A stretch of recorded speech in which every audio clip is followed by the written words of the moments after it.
Okay, so I am on here. I didn't think I was. I was getting some other kind of screen. I am new to this particular setup, so bear with me, please. Hello, midlife. Good to see you. Tabby is sitting right here beside me. This is not my norm, as you know. I am more used to being behind the camera and having my score sheets here playing Stratomatic or whatever else I'm playing that particular time. But I just got back from my men's church group and didn't really feel like playing a game tonight necessarily, but thought I would try something different. I'm always trying something different, just like, hello, Alan, just like when I did the radio broadcast last week, trying new things, see what happens. Hello, Roger, good to see you. Uh, oh, watching the Phillies Mets game. What happened in the Phillies Mets game? I just got home literally 15 minutes ago, so I know nothing about what's going on in the sports world. Um, so I don't know anything at all on that, actually. Tabby is right here. She's being nice and quiet, thank goodness. Didn't really have a particular reason to come on other than just to say hello for people that didn't have never seen me before, don't know who I am. Here I am, nothing special, obviously, but just here. 9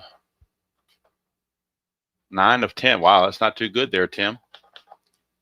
Um, I guess just open up to questions. Anything you wanted to ask me, I guess, or anything you want to talk about. If you want to talk about, maybe I got some questions for you guys, as far as projects and whatnot go. Would you rather watch me do a one-off game of a whole lot of different games, or would you rather see me consistently do the 1987 project and the Demolition League? Because I can do those offline just as easy as I can online. I can start doing a variety of things, start doing status pro, start doing inside pitch, start doing payoff pitch, start doing history maker, start doing replay baseball. I've got history maker, second season football I can do. I've got red, white, and blue racing I can do. I've got hockey blast. There's all kinds of different things I could do, um, other than just do the same project over and over. I don't know if they're getting stale or whatever. Um, oh, really? Okay. I don't know anything about that. Hello, Triple G. Nice. That would be a nice rare play, wouldn't it?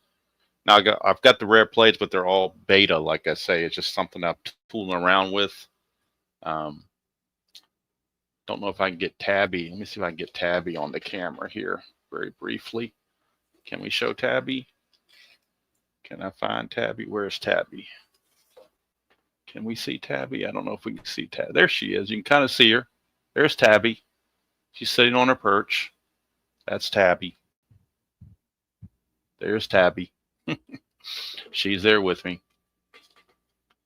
Roger, yeah, 19. I could definitely do 1962 games if you like. I got the set. You got the 76 set.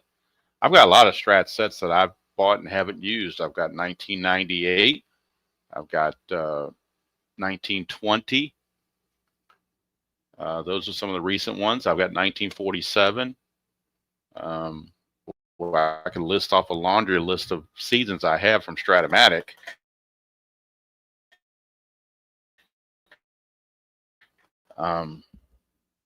So there's all kinds of different ones I could do. Ones, what happened? Something dropped off here. Okay, there we go. I got all the early 90 ones from 1990 through 1993, and then 98, and then I've got all the 80s except for, I don't have 80 or 81, but I've got 82, 83, 84, 85. Don't have 85, but I got 86, 87, 88, 89. And 70s, I have 71, 73, 76, 77, and 79. So I've got a lot of those older seasons.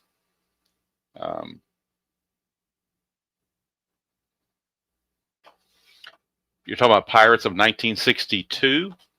Is that what you're talking about, Roger? Pirates of 1962? I know nothing about the Pirates. I know they were world champions in 1960. But sure, I could do a 1962 Pirates game if you wanted me to. I don't know what you guys thought of when I did the Strat Basic. Is that something more you want to see? Or was that just a one-time thing?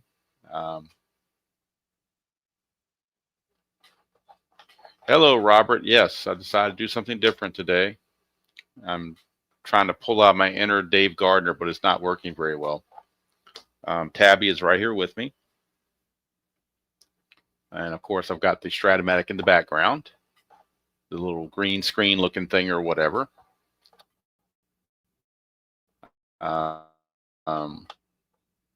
If anybody wanted to come on with me, I'll be happy to add you to my thing here.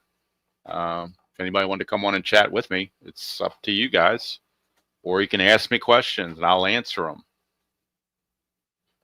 Yeah, definitely super advanced 1962, no question about it. Let's see here. Catcher, pitcher, hold, +5 stealing to steal third. Steal third. Gets a jump 1 to 15. Well, that's a lot of math for me to try to do there. All right, Robert, you're going to have to tell me how to do that. Here's something that says invite. So let me see if I can do this. Hold on. Let's see here. Invite. Do I do share screen? Let me try that. I don't know if that's going to work or not. You're asking me to do something that's technically above my head, Robert.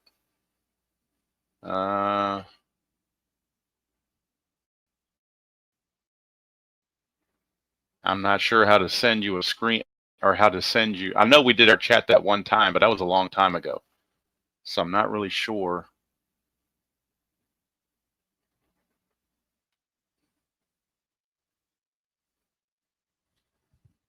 $1982. I've done an 82. It's invite send link. There's a thing down here at the bottom says present or invite, and I pressed it, and it says, oh, invite guest. Okay, I was doing share screen. All right, so let me copy this and see if I can put it in here, and maybe this will work.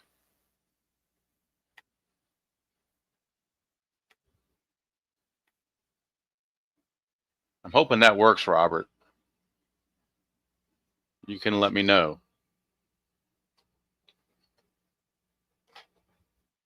Let me know if that works, Mr. Robert. If it works, then you should pop in a little window here. Wait a minute, here he's coming on. Hold on. Let me add him. I have to add him to the stage. There he is. Can you hear me, Robert? Hey, look who it is. Yeah, there he is. Yep. If it isn't my good friend Baseball with the Demos. Hopefully the Stratomatic background does not offend you, but why would it offend? I'll tell you something. As a matter of fact, I'll tell you something. Actually, earlier I was watching ID Jester. He was playing Stratomatic Max, SOM Max. Yep. It was 2011 Cardinals. I don't know if you saw it, but he put a rant on that when he lost the game. Oh, really? He lost the game on a home run in the bottom of the 9th inning. He had the Cardinals playing the Rockies. I think it was a May 28th game for 2011. Wow.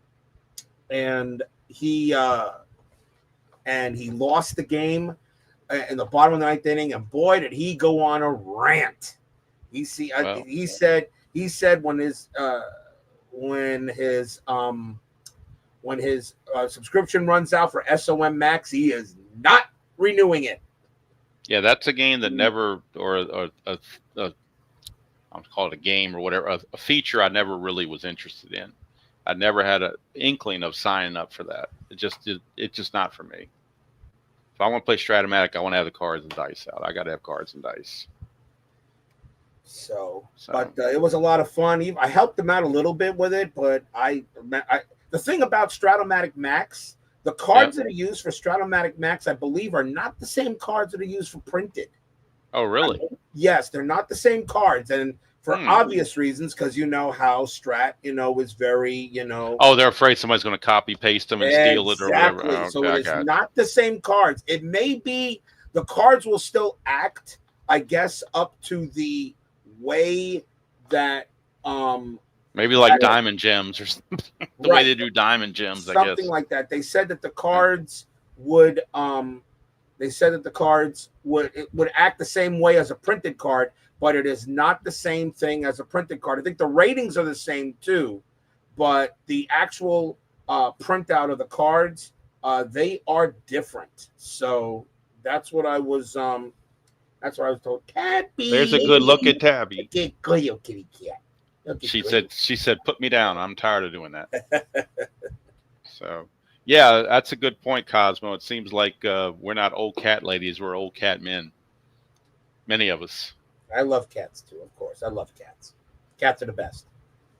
Cats. Well, I mean, yeah, we've had over the 20-something years, we've had probably 15 different cats that have come and gone, and we've decided Tabby's our last. So once she's almost 13 years old, so once she's not with us anymore, we're gonna be done with animals, I think, for a while. At least probably. There.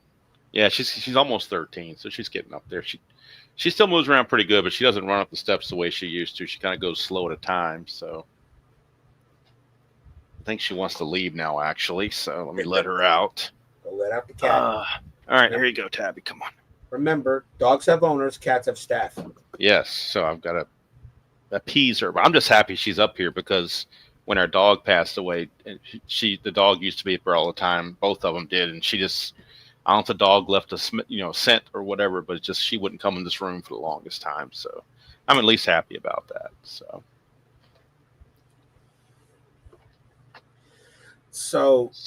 anyway, I see that you're close to your magic 1,000. So hopefully you'll get that soon. If there's anybody in the chat, I hate to plug myself for this, but really, go right ahead. It's shameless. Go right ahead. But shameless. If there's anybody in the chat that's not subscribed to me, RJL Network, please do. I'm only 3 away from 1,000. I've been doing this thing for 5 years. Come on, people, give me a break.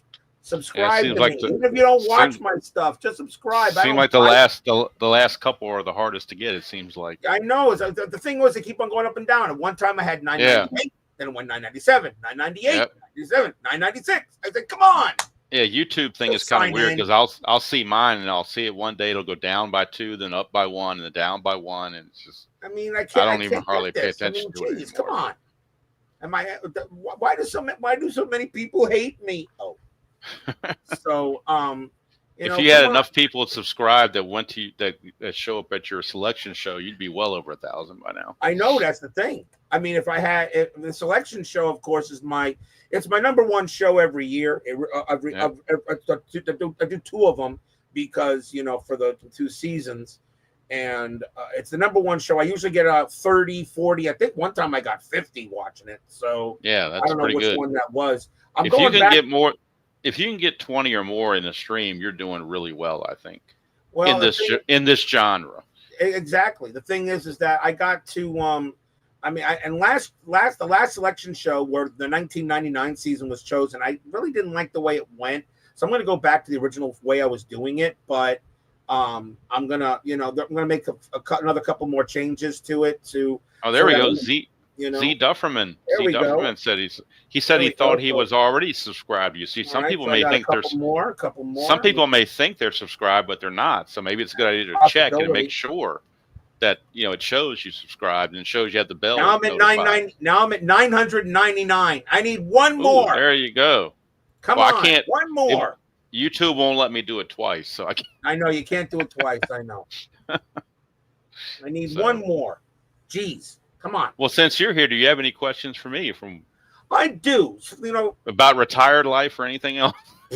I wish I had retired life. I got to go to work in the morning, but I understand. The reason why I decided to join you is because it's only 10 o'clock and I don't have to go to bed just yet. But my Sports Time Machine said he unsubs. So now you're 2 away. You unsub 2 away. Yeah, thanks a lot. You only you Tom Mike would do that. Only you Tom Mike. But but the thing about it is that as for how the way you do strat, okay, is just marvelous. As you're the strat king. Apparently, I'm the inside pitch king, and you're the strat king. Okay, Dave Gardner's our hockey king.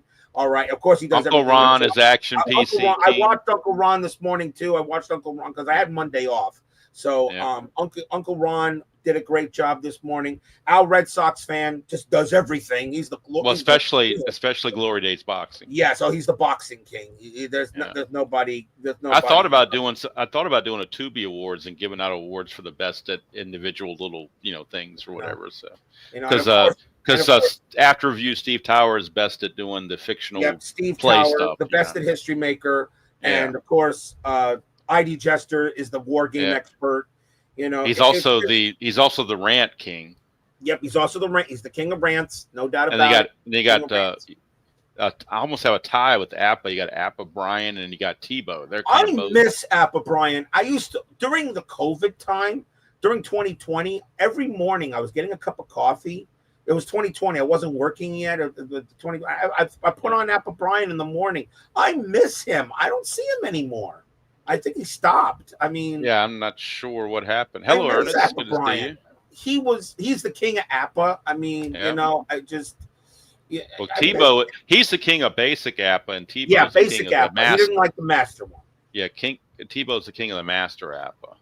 And Another another guy I haven't seen in a while that I really enjoyed for a while there was a Replay Gamer. I haven't seen him do his Replay stuff Gamer. lately, but you know, Appa Brian is now retired. Thank you, Tim. Oh, he's traveling. Okay, good. Let him travel. Let him enjoy his. Yeah, there you go.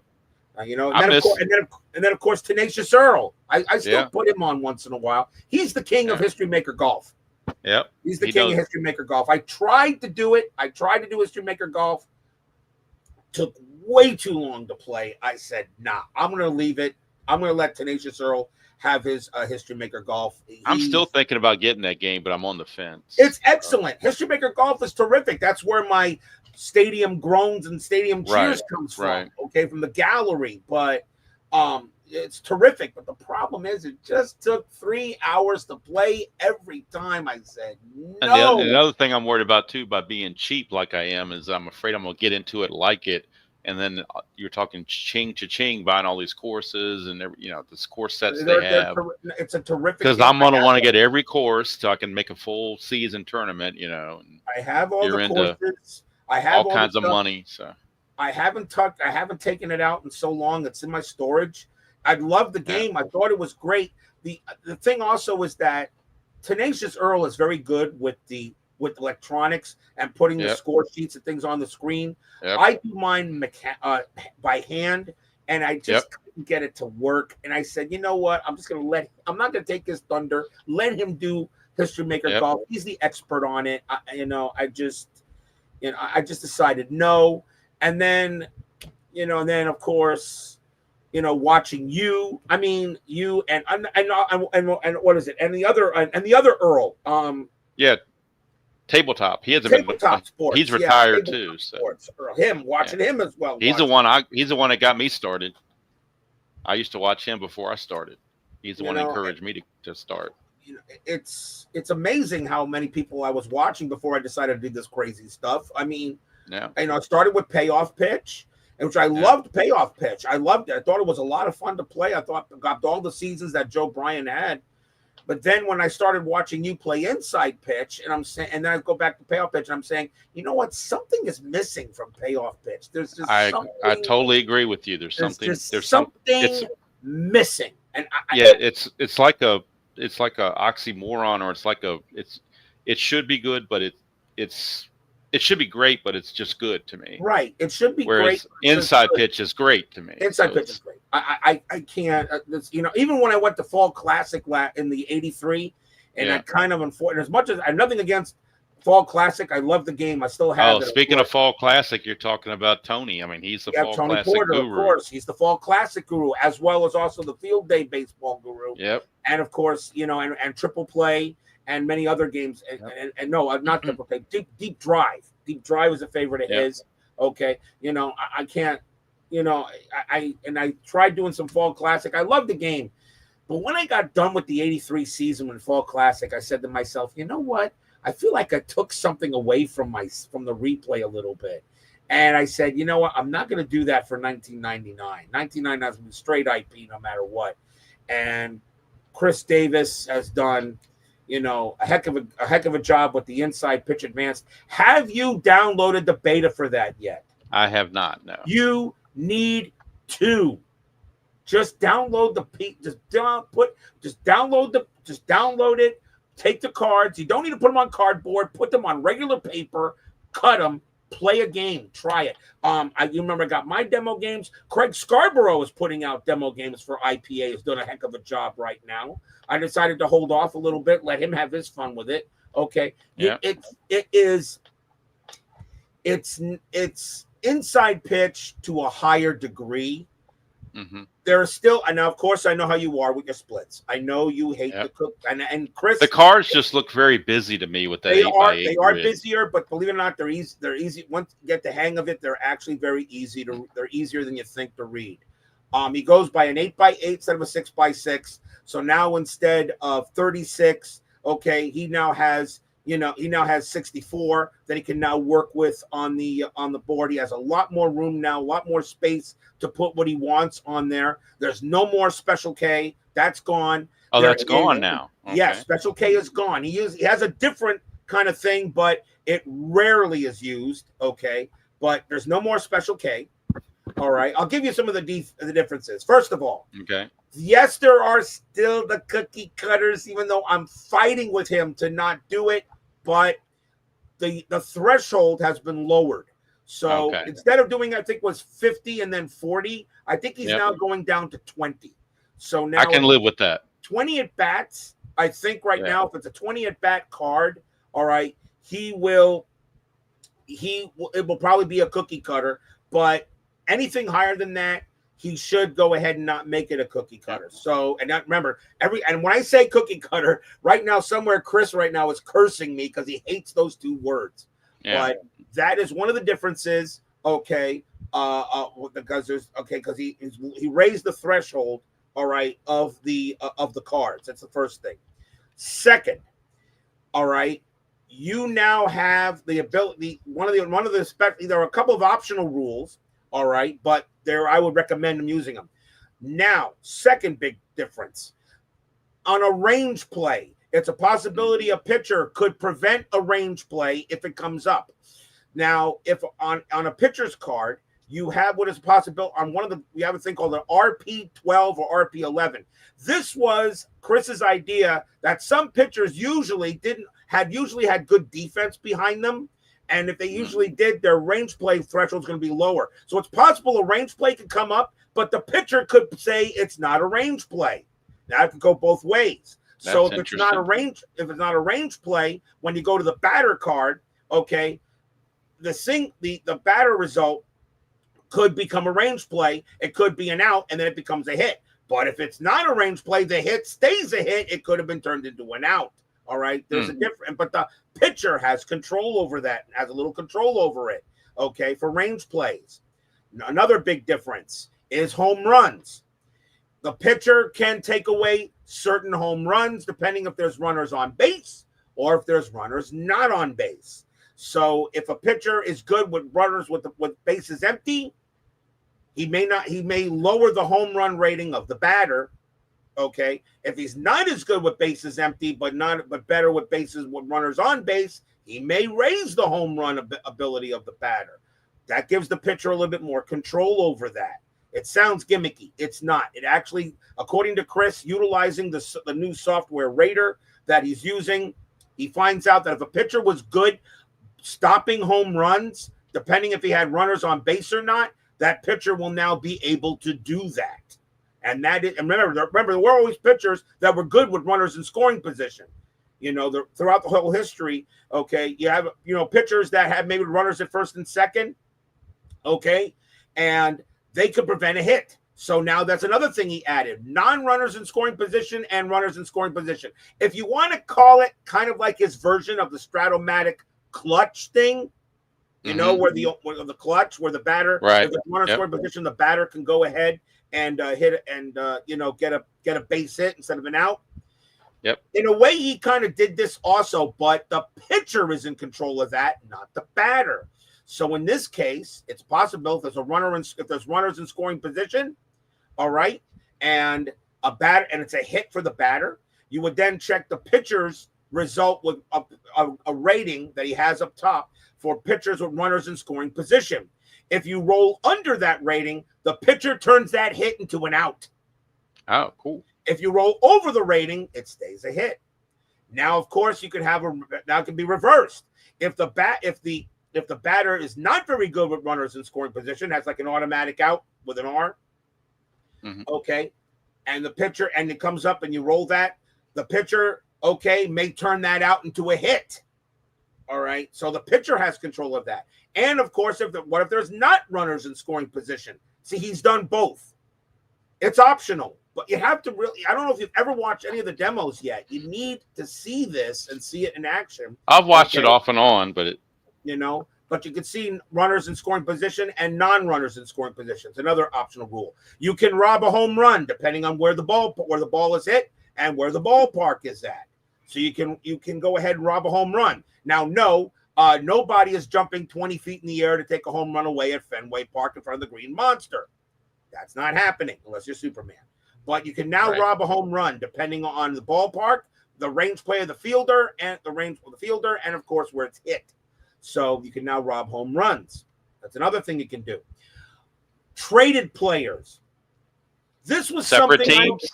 This was something that I went to him and I said, look, and I went to him and said, look, all right, traded players. I said, Chris, in an email, because he and I constantly talking. He's constantly sending me stuff to look at. I went, Chris, if you really want to make this the game you really want this to be, you want this to be your masterpiece, your magnum opus. One of the things you need to do is get traded players on their teams. Yep. So, and I told him, I said, if you're going to go all in, this is something you need to do, because a lot of people don't like really having, like in 1984, Rick Sutcliffe, okay, on the, on what is it, on the Cleveland Cubs, Indians. all right, in a Cleveland Indians uniform or Cleveland Indians colors. Right, and his combined stats too. They want the 16-1 stats. So I told him, I said here, you can do this away.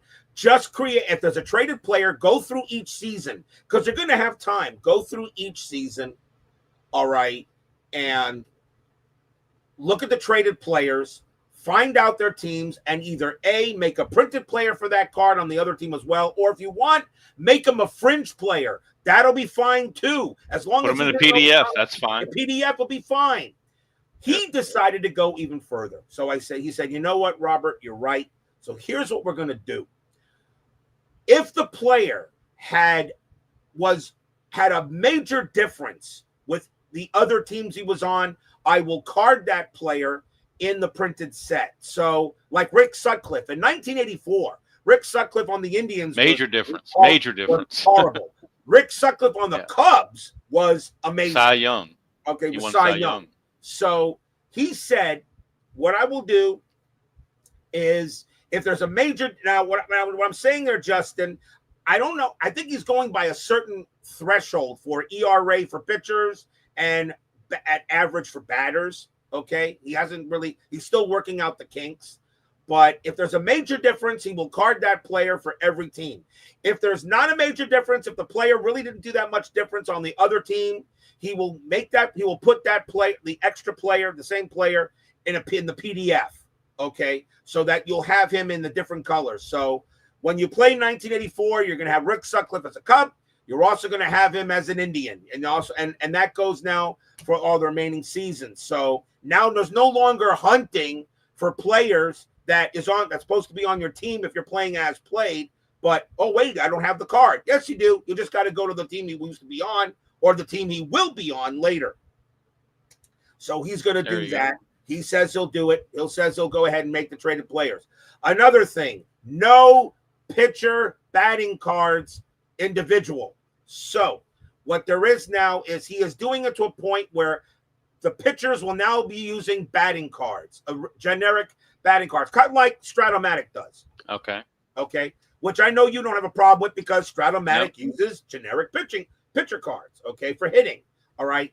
But each card is different, and each card has its own nuances for home runs and that kind of thing. Okay, so now there's going to be, I think, eight different pitcher batting cards and such. I did tell him, however, if there is a certain pitcher that had a very good year at the plate, such as maybe Don Madison. Drysdale. Well, Madison Bumgarner a couple years ago. Madison Bumgarner, they used to hit very well. Madison Bumgarner, Don Drysdale for the Dodgers when he batted over 300. Yep. Okay. If he had a very good year at the plate, I would card him as a batter as well. All right. Just those kind of certain pitchers. All right. Other than that, regular pitcher batting cards, I don't think anybody will have a problem with it because Stratomatic uses them. Okay.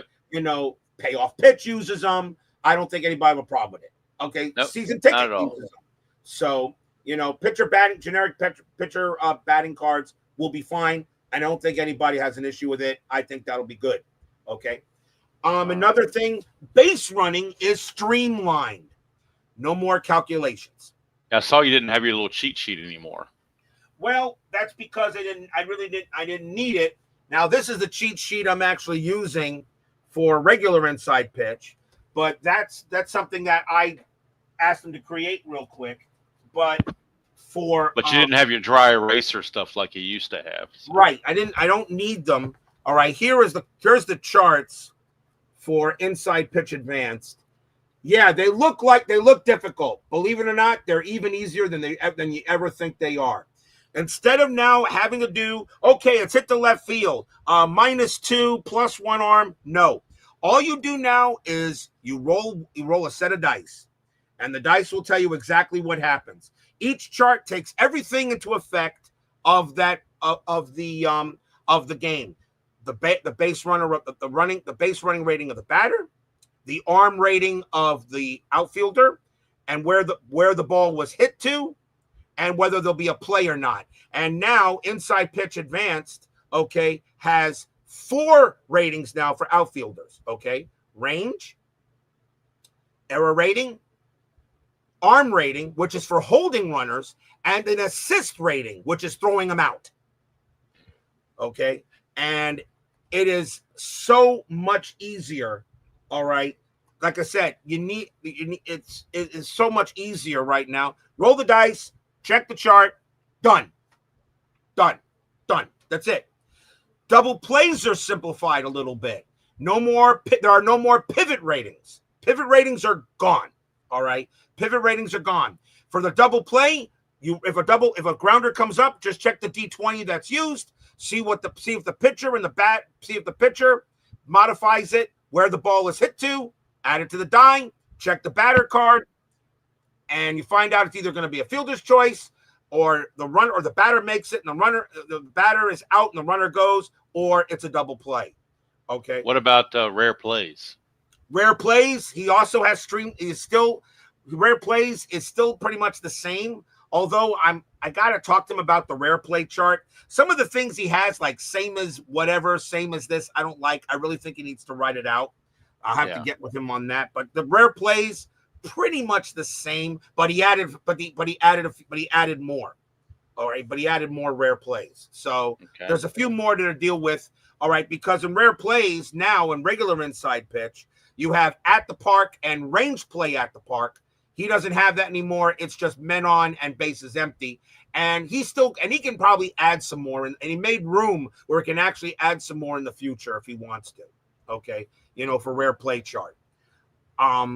It will be a lot more. It'll be a lot more. I think you'll see a lot more. And also there'll be less rare plays too. There won't be as many because in inside pitch, okay, there are 3 rare play cells on the ballpark card. So that's 3 out of 36. Okay. There are only 3 cells on the ballpark card in Inside Pitch Advanced. And Inside Pitch Advanced, okay, has 64 cells on it. So now there'll be less rare plays. It won't be as often as it used to be. So are they blanks also, or does it say rare plays? Yes, okay, they said blanks. Okay, they're also blanks. Stealing is been made easier. Stealing and hit and runs are now on each batter card. So there's no longer have to worry about checking to see if a hit and run play could come on. The hit and run is now if that batter did hit and runs, it'll actually be on his card. Oh, sacrifice hits the same. Sacrifice hits the same thing. Pickoff. So does that mean there's no strategy roll now? No, there's still strategy roll because the strategy roll will tell you if you're still going to have a sacrifice, a possible bunt, steal, or hit and run. But the pickoffs are no longer on the strategy roll. The pickoffs are now on the pitcher matrix. Oh, okay. So, and it's usually a pickoff at the park. So pickoff at the park means that if you see that come up, if there's a runner on base, you first check to see if there's a pickoff. And the pickoff information, of course, is on the pitcher card. If there's no pickoff, you go right to the ballpark card and you're done right there. Okay? So pickoffs are no longer, you don't have to check the strategy roll to see if there's a pickoff. The pickoff is now in the pitcher matrix. With all the extra cells he now has on the pitcher matrix, he has a lot more room he can put out there, including for splits as well. Against lefty batters, righty batters, he now has more room for the pitcher splits as well, not just the batting split. Okay, as you know, as I know you, okay, the batting splits are important, but the pitching splits are important as well. Okay, which is another detractor for payoff pitch. He is bringing down the innings pitch to that level for pitching splits. I think it's going to be 20 innings pitched now. Okay. Other than that, he'll make it probably much the same. The reason why he can't do it that way, complete splits like Strat does, if he was to do that, that card would be ugly. It would be unreadable because of all the dashes and everything, and all of this. It would be unreadable. That's one of the reasons why he did it for cosmetic sake, because the card would be unreadable, because you wouldn't be able to see it. Because if you got a batter, let's say you got a pitcher that gave up 300 average against lefties and a 100 average against righties, okay? You're going to see dashes all over the cards, righty, lefty, righty, lefty, righty, lefty. The card, it will be such a mess, you probably won't be able to read it. So he does that for us old guys. You got at least one question here from Dr. D. Says, would you say the new inside pitch is easier to use? Because he's saying up a little bit above, he's saying he's had some issues with the basic inside pitch advancing runners. And then I would say there, Dr. D, that inside pitch advance, I'm not going to say it's easier. Because it's not easier. It's more, I'm going to say streamlined. It flows better it flows better. It flows better for base running. Like I said, check out my demo game and my demo games. I've got 3 demo games, okay, of inside pitch advanced, utilizing all 2 teams from the three seasons are going to release. 1978, 1984, and 2024 are going to be the first 3 seasons he does. Okay, and check out the demos, and you'll see I went through it as well as I could. All right, slow, and at least the first one I did slowly, so everyone could see it. And you'll see how the streamlining of the base running works. Remember, the only time you're really rolling on these charts, if the ball is hit to the outfield. If it's most of the time, it's a ball hit past third, second, short, third, first. All you do is just check the other one chart here, and that just right there tells you where the batter goes. You don't have to you don't have to roll the dice. But to reiterate to everyone out there, inside pitch basic is not going away. When this one hits the market, the other one's not going. It's not being replaced. Yes, for anybody, you have your choice. For anyone out there who's going to play inside pitch, who's a big-time inside pitch fan, and I have every one of his printed seasons. They're in storage. I get the season I'm going to use to play for the replay. Okay, he is not going away. It will still be here. He still has 2 more seasons to release for me, 2003, 2006, for inside pitch. They should be out by September. And then he's going to go ahead and go backwards from 1956 and back for inside pitch, as well, of course, making new seasons for inside pitch advanced. I did tell him, I went to him straight out. I said, bro, if you're going to go with this, you want to get inside pitch advanced on the tabletop, after you get the release, the next you need to do is make seasons. Yes. Make seasons as soon as you can. Okay. And he told me, and he said, well, my favorite time is 1975 to 1990 and stuff, because I really didn't like 90s or 2000s baseball. I said, I understand that, and I get that. Guess what? Your customers are not going to care. You got customers that want to play 2005, 2006, 2011, 2021, 2000. You got to have to create seasons for the new years as well as as well as the old ones. You got to get those out too. You remember Dave,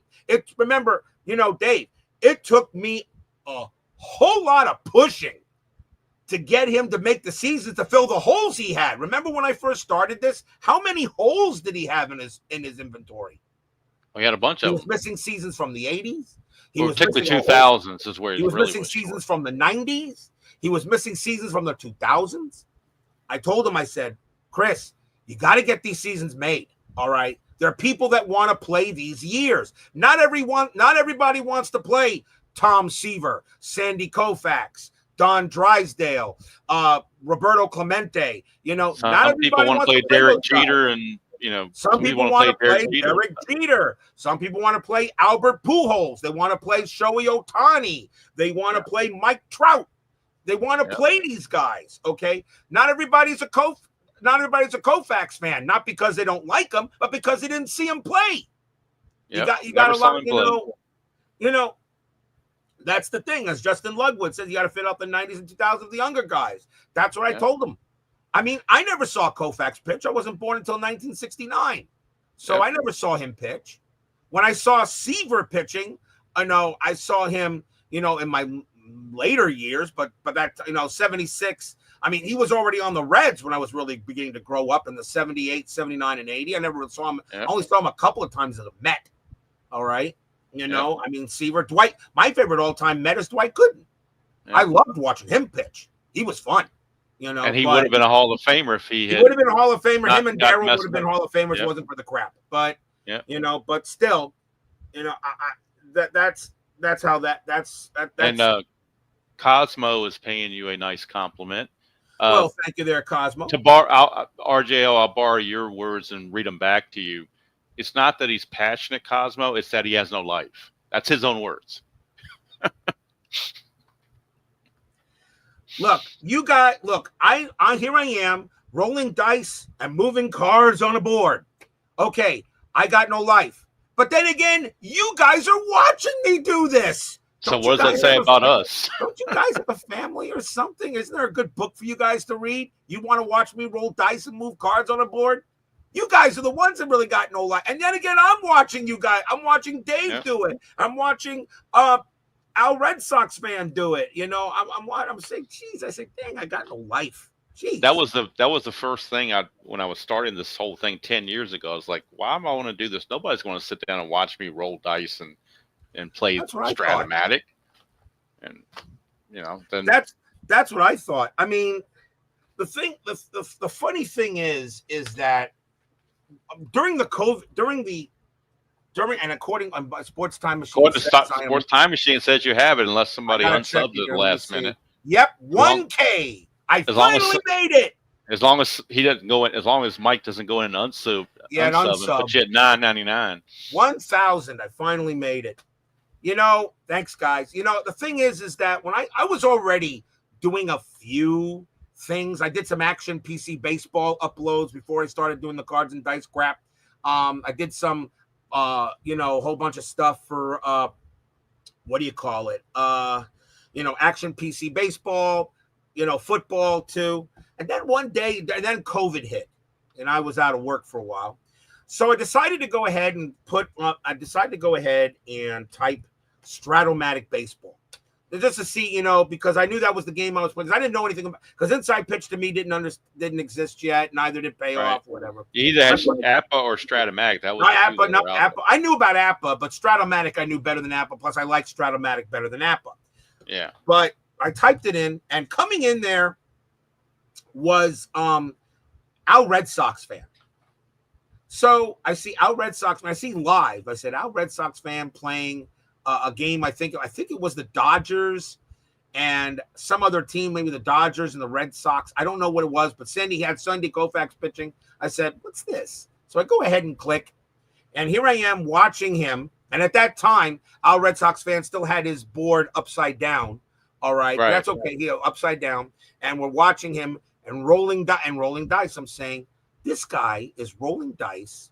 He's announcing the game, and okay, and he's playing Stratomatic as a stream. And I look in the chat. I look at the chat and I say, 30 people watching this? Yeah. I said, people are actually watching this? I said, you got to be kidding me. Can't be. So I decided to say hello, said hi. My name is Robert, whatever. I'm just going to sit and watch and see what you do, see what this is all about. Remember, you were originally RJL 518. So. I was originally RJL 518, and then I decided, you know what? If he can do this, I can do this, but I don't want to do Stratomatic. The reason why I didn't want to do Stratomatic was, of course, my number one, just like splits are your pet peeve. All right. 50-50 is your pet peeve. Was Stratomatic. Probably 50-50, most likely. No, not really. That wasn't it. Not 50-50? What is my number one pet peeve of Strat? Not all the cards are carded. Right. They don't card everybody. So you can't do a full replay. So that was my problem with that. So hello, Captain Carl. I'm watching ID Jester. I get to see ID Jester. He's playing payoff pitch. Yeah. So I said, okay, this looks pretty good. So I decided to order my first couple of seasons of payoff pitch. I ordered from Joe Bryan, 1969, which was my birth year, and the latest year, which I think was 2019. Was 2019 of payoff pitch. And my first ever Cards and Dice stream was the Black Cat game. Because it wasn't Steeler fan. Someone told me to do the Black Cat game first. And it turned out to be a 16-inning marathon. That game it works that way. That game still gives me chills. But still, I have nightmares about that game, by the way. But and it went 16 innings. It was crazy, but I had people watching it. And this was the Black Cat game to the Mets and the Cubs of 1969.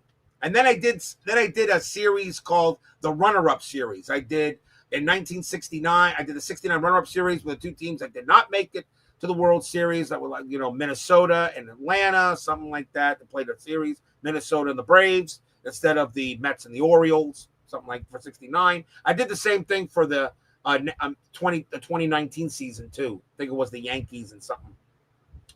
But and I think it was the Astros and the Yankees. I think that was in 2019. I think that was it. So, and then I say, you know what? I can do this. I can probably do this. So then I get all the payoff pitch seasons, and I decide what's going to be the first replay I'm ever going to do. I said, you know what? I'm not going to do a replay. I'm going to do a restart. So I'm going to choose 1994. Strike season, yeah. The strike season, but starting it at August 12th. Where they stopped playing. With the unfinished schedule. Yep. And utilized it and played that season one game per day, and made that go all the way through and finished the 1994 replay. I believe it was I think it was the Chicago White Sox that won that. Chicago White Sox won my 1994 restart. They won that. And that's one where you've got to make your own lineups because there's no as played. You had to make your own lineups. But what I did is I kind of cheated a little bit. You can follow a guide and see what they usually do. That was one thing I did. But I also used as played lineups, but earlier games. Yeah. But I made mistakes because at that time, like for instance, Deion Sanders, I think at one point he was a red or not a red, but I think it was Atlanta, but he was on a different team before that. All right, and I had him on the wrong team. I said, Robert, if you're going to do this, you got to make sure the players are on the right teams. So I got that done. But the 1994 restart went pretty well, and I utilized Joe Bryan had a kind of a fast score kind of thing, but I had to create that myself. All right, I had to create that myself, and and I said, okay. This was great. We need to choose a new season because I wanted to play another year. So I decided one game per every 2 days. And that's when I did my first selection show. And of course, I was using payoff pitches seasons, not inside pitch. And the season that came up for that show was 1985. That was the one that got voted. 1985 was the second season I've done, but that was the first full replay I actually did. And that was one per every 2 days. That took a while to do. including an all-star break, and of course my expanded playoffs. Because remember, I take the top 3 teams in each division in a 4-division alignment, and it took a while to do it, but we got through that. 1985, and of course, that's Steeler fans. He's not in the chat, but that's Steeler fans' favorite replay of mine because the Astros. Steeler fan doesn't like me for whatever reason. I don't know. I offended him in some way, I guess. I don't know why, but he's never coming in any of my stuff, which is fine. That's everybody can do what they want. But Steeler fan, his Astros beat the Yankees in 1985, and that's where we. Maybe I made a Bill Swift comment and it ticked him off. I think so. Well, Bill Swift's his favorite player. He'll never let that down. Yeah, exactly. with the no-hitter and payoff pitch. Yeah. But still haven't had a no-hitter and inside pitch. Well, one thing about the community as a whole is, and this is for people who don't stream and just watch, is that you get a variety of styles of people who put these games out. So if I play the same game Robert plays, I mean, the same team, the same game, everything, and we made 2 videos, they would be completely different because of our styles. Did I lose you, Robert? No, I'm still here. So, I mean, did I lose you? Checking something out. Okay. I wouldn't, with my technology, I don't know. I don't trust anything. Yeah. No, it's just really, it's really just, amazing how I started doing this out at 85. And then the next season I came up with 76. But that's when I said, you know what? 1 game per 2 days of baseball is a little bit too much. That's when I decided to go 1 per 3.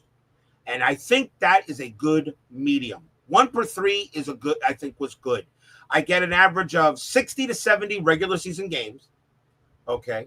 1 per 3 days of baseball, utilizing fast score. And a lot of people are not a fan of fast score because some of their favorite teams do not do so well, like Brian B's Reds. Okay. In my 1999 season right now, the Reds are not doing well. And they had a great year in 99 overall. Fast score, but I tell them and say, hey, look, that's how the dice are rolling. There's nothing I can do about it. But I like fast score because it's print and play.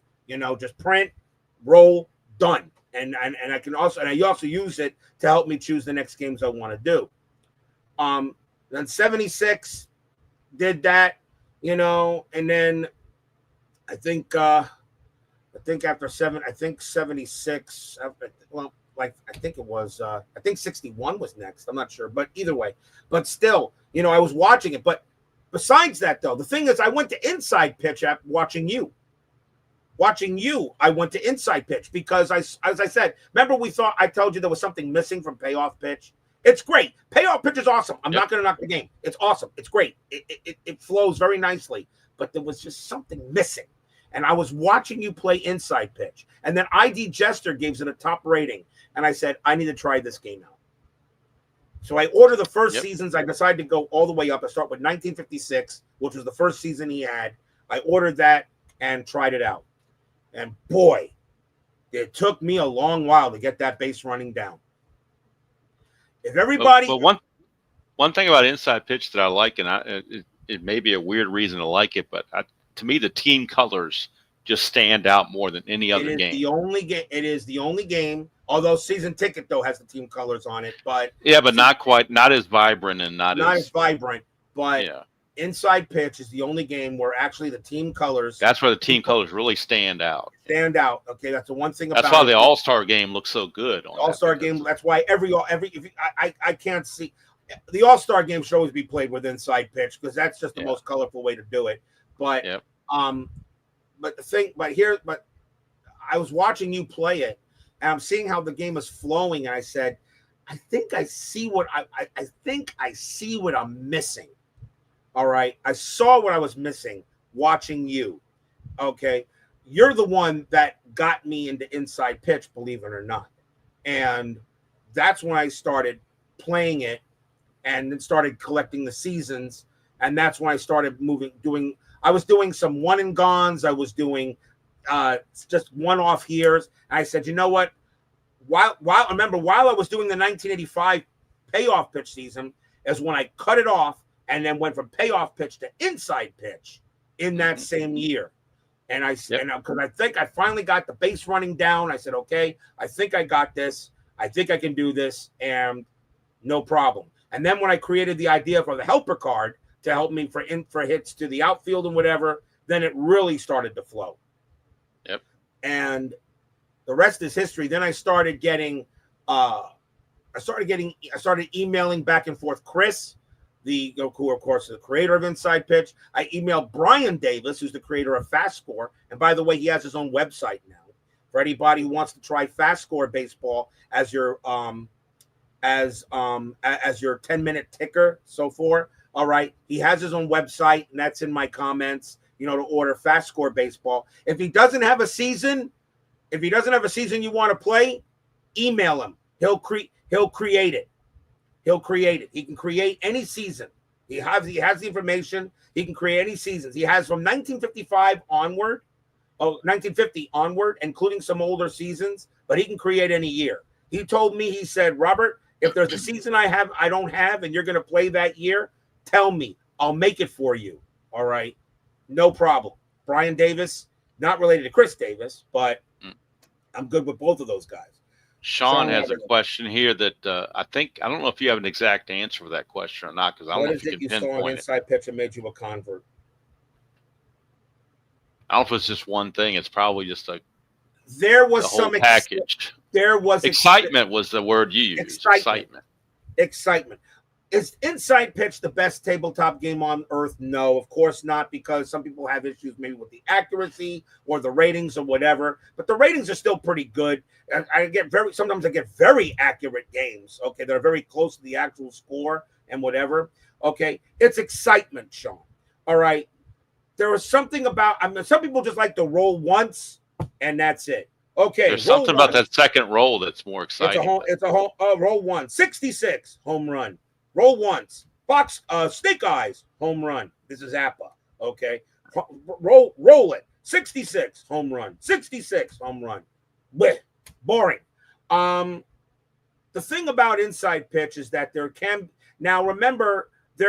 sometimes you're only rolling once. Like if you roll off the pitcher card, it's a strikeout, and the batter, does go ahead and get a strike, gets a strikeout. All right, you don't go to the batter card. But sometimes you got to go to the batter card. So yes, you're rolling dice twice. And I got people saying, "Well, I don't want to roll dice twice. I mean, I play Stratomatic, only roll once." Dave, are you rolling dice more than once sometimes for certain plays in Stratomatic? Absolutely, X chances you do. X chances. Whole strategy. Have your ballpark. Havoc roll. Yeah, Havoc roll was extra. Yeah. Ballpark. So anyone who I tell people, look, if you want to just have one roll where you roll the dice and that's it, go play Appa Basic. That's it. Even Fall Classic, okay, you have to roll sometimes twice in Fall Classic, which I love. I love Fall Classic. All right. But even then I was just missing some of the excitement from Fall Classic that I wasn't getting that Inside Pitch gives me. It's the thing about it's the excitement, okay, there, Sean. It's the excitement. When you roll the dice and the pitcher goes ahead, looks like, and a big player is on there, looks like he's going to get a chance at a home run or something. No, or strikeout. No, not a strikeout. You go to the batter card, and then the batter gets his chance. All right. Chris Davis uses the dip system. All right, where the pitcher controls things like walks, strikeouts, and home runs. According to Voris McCracken, this is what the pitcher can control. He can control hits, he can control walks, strikeouts, and homers. The batter will control everything else. Okay. So, and also it's not 50-50. It's not 50-50. The one thing about 50-50 that I have issues with is, okay, I got Sandy Koufax. I got in his best year, Sandy Koufax on the mound, and he's going up against Willie Mays. So Sandy Koufax is going up against Willie Mays. Let's say I roll the dice 10 times, and Willie Mays' card comes up 10 times. Koufax didn't get a chance. All right, it's all on the batter. The pitcher doesn't get a chance. It's my one thing about the 50-50. All right, where I can roll 10 times, the pitcher never sees the result. Now, will that happen with a 4-5 with a 4-5-6? Rarely. Okay. I don't know how many times. I don't know how many times, Dave, you've rolled and you've had the batter come up 9, 10 times in a row. I don't know how Usually many 3 in a times row is about the most I have. 3 in the row is probably the most you've had. Yep. All right. Probably. But can Yep. you roll 10 times in a row? Of course you can. All right. Yep. You know what? Of course you can. All right. Can you have 10 times on the pitcher card? Of course you can. The batter never gets the chance to swing. All right. But that's the thing I had with 50-50 with with games like that. Now with Inside Pitch doing this version 4, are they doing anything with the PC game? Is there any changes being made to that you know of? The PC Are they game, updating that? Are they updating that in any form or fashion? The PC game right now, if you download the PC game, it is now up to version 4 rules, even though version 4 is not official yet. Remember, version 4 is not official. Version 4 is not official. And also that is not Inside Pitch Advanced. Version 4 is another way of playing the regular Inside Pitch. All right, it's not advanced. Inside Pitch Advanced, all right, is different. If you there's no AI or anything like that. No AI. Okay. There's no way. I think, according to Chris, I said he was trying to maybe get an AI for this, and I know a lot of people like the PC, and I know that they want AI and all that. It's not a deal breaker for me, and the reason why I have all the seasons for the computer as well, I use it for practice. So in other words, if I have not played Inside Pitch for a couple of months, like during an off season, all right, I'll load up the computer game and I'll play the next season to get myself back into the motion of Inside Pitch when I go back cards and dice. An AI would be great. I don't think it's a deal breaker. But another thing is that now you can also play Inside Pitch Advanced on the computer. So now if you have do you have the PC game at all? I do, but I only have a couple seasons I bought. All right, no, it doesn't matter. You can if you own it, you can download. Is there a patch or something? There's a patch or something. 1.31 is make it even easier for you. Don't worry. You can download the 1.31 version right now. Okay. And that has the version 4 rules and Inside Pitch beta in there, advanced. Okay. So what you'll get is Inside Pitch Advanced. And you'll get 4 teams right now. San Diego and Detroit of 1984, Yankees and Dodgers of 2024. You can play Inside Pitch Advanced on the PC game now. I may have to look into that. Okay. It's, of course, if you already have it, it's not going to cost you anything. All right, You already have the game. It's because you've already licensed it. All right, so you can download that and just start playing. Just follow the instructions, and you can play Inside Pitch Advanced. All right, you'll still have to set up the rosters because it's not using anything because it's just beta still. Right. But you'll actually see the game in action if you want to try it that way. You just got to download the new patch. Just download the new version, and you'll be fine. I may experiment with that. You may experiment with that, and you'll find out how Inside Pitch Advanced plays. The thing about Inside Pitch Advanced, though, on the computer, even though that will show you a little bit how to play, I still recommend downloading the beta rules and all that, the charts, so you see what the computer is doing. Because it will show you the dice rolls, and then you'll go to the chart, and you'll see what rolled, and you'll know why it happened. It's not enough to just see it, what is going on. You got to see why it's going on, and that will get you even more into Inside Pitch Advanced. You also can now have foul outs in Inside Pitch Advanced. You can have errors on a booted ball. All right. There's no more error on a grounder to the outfield. Now it's error on a booted ball. You have there's so much now. There's a lot more stuff, and yet the game actually flows easier. He also added now on the cards themselves. He also added how many times a hitter pinch hit against a certain handedness of the pitcher.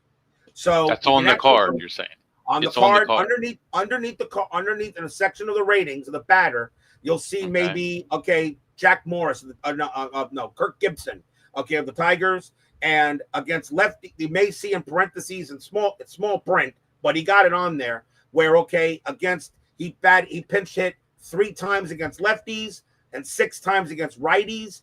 That is an idea to go ahead so you can measure who you want to bring on to pinch hit in a pinch hitting situation.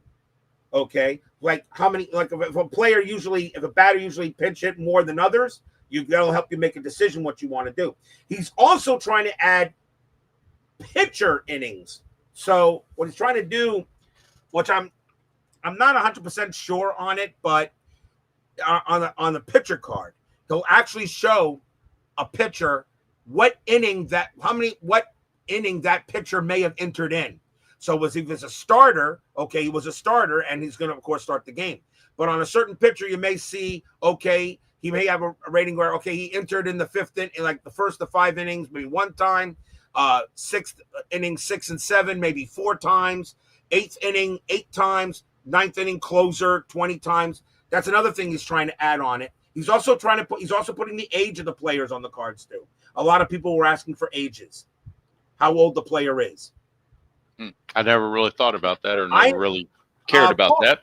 I didn't care about that, but Fall Classic actually has that. Fall Classic actually shows the ages of the players. What I like better is what Season Ticket does, to put the uniform number on there. So I like the uniform number. That's a nice touch. So what he wanted to do is he said, I'll put the ages of the players on the card as well. And I said, okay, if you want to do that. I mean, I think that's fine. That's a nice little bit of info, but that's okay. I mean, but he's been getting some people that have been asking for that, and he can do it. I just don't want to make the card too busy where it looks like it's. You can only do so many things at one time. So many doing things on it. But, hello, Frank. Good to see you. Frank S says hello. It's to me, I just and plus Chris has been in my chat a number of times. We talk all the time. All this time though, I still don't know what he sounds like. You say he's a very private person. He is a very private individual. All right. He is, but he gives a damn about what he does. Do not say, and his customer service, there is nobody's better customer service than him. If you get a card that's got a mistake on it, all right, with an error, like either a cosmetic error or something that says, that shouldn't be there, take a picture of it, email it to him. If it was a printed card, he'll send you a new card through the mail. If it was PDF, he'll fix the PDF. If there's a player that's missing, that maybe didn't have any at bats, but he had stolen base, something like that, like Herb Washington. Okay. Or Larry Lentz. I think 76. He'll create the card. He'll make it a PDF, so you can go ahead and create and if you have cardboard, you can go ahead and make the card you want. All right. Yep. You get every player an inside pitch, every player carded. I think, however, there is a limit. I think if the pitcher pitched maybe 1 inning and the batter only had 1 or 2 at bats, I don't think he cards the batter. That's fine. When am I ever going to bring that guy up to bat? But because you know how I do my older bats. But if you want him to create the card, he will. I mean, if there was a player that had only 1 at bat, and he say, hey, he had 1 at bat in this game, can you create the card? He'll do it. He'll create the card. All right. I don't know what he'll be able to do with such a small sample size. I don't know what that card's going to look like, but he can create the card. So, he'll go ahead and do that. He's always asking. Anytime you have a question, he'll answer it. If you got a suggestion, he'll listen. He'll answer either yes or no, but he'll listen. All right. There's nobody better customer service. Are the Delphi forums still pretty active for Inside Pitch? Oh hell yeah. Or is it more Facebook? I mean, I know I'm on the Facebook group too. The Facebook group is good, but the Delphi forums is a lot more active. And he's listening to his people. His people are asking him about Inside Pitch Advanced and everything, such.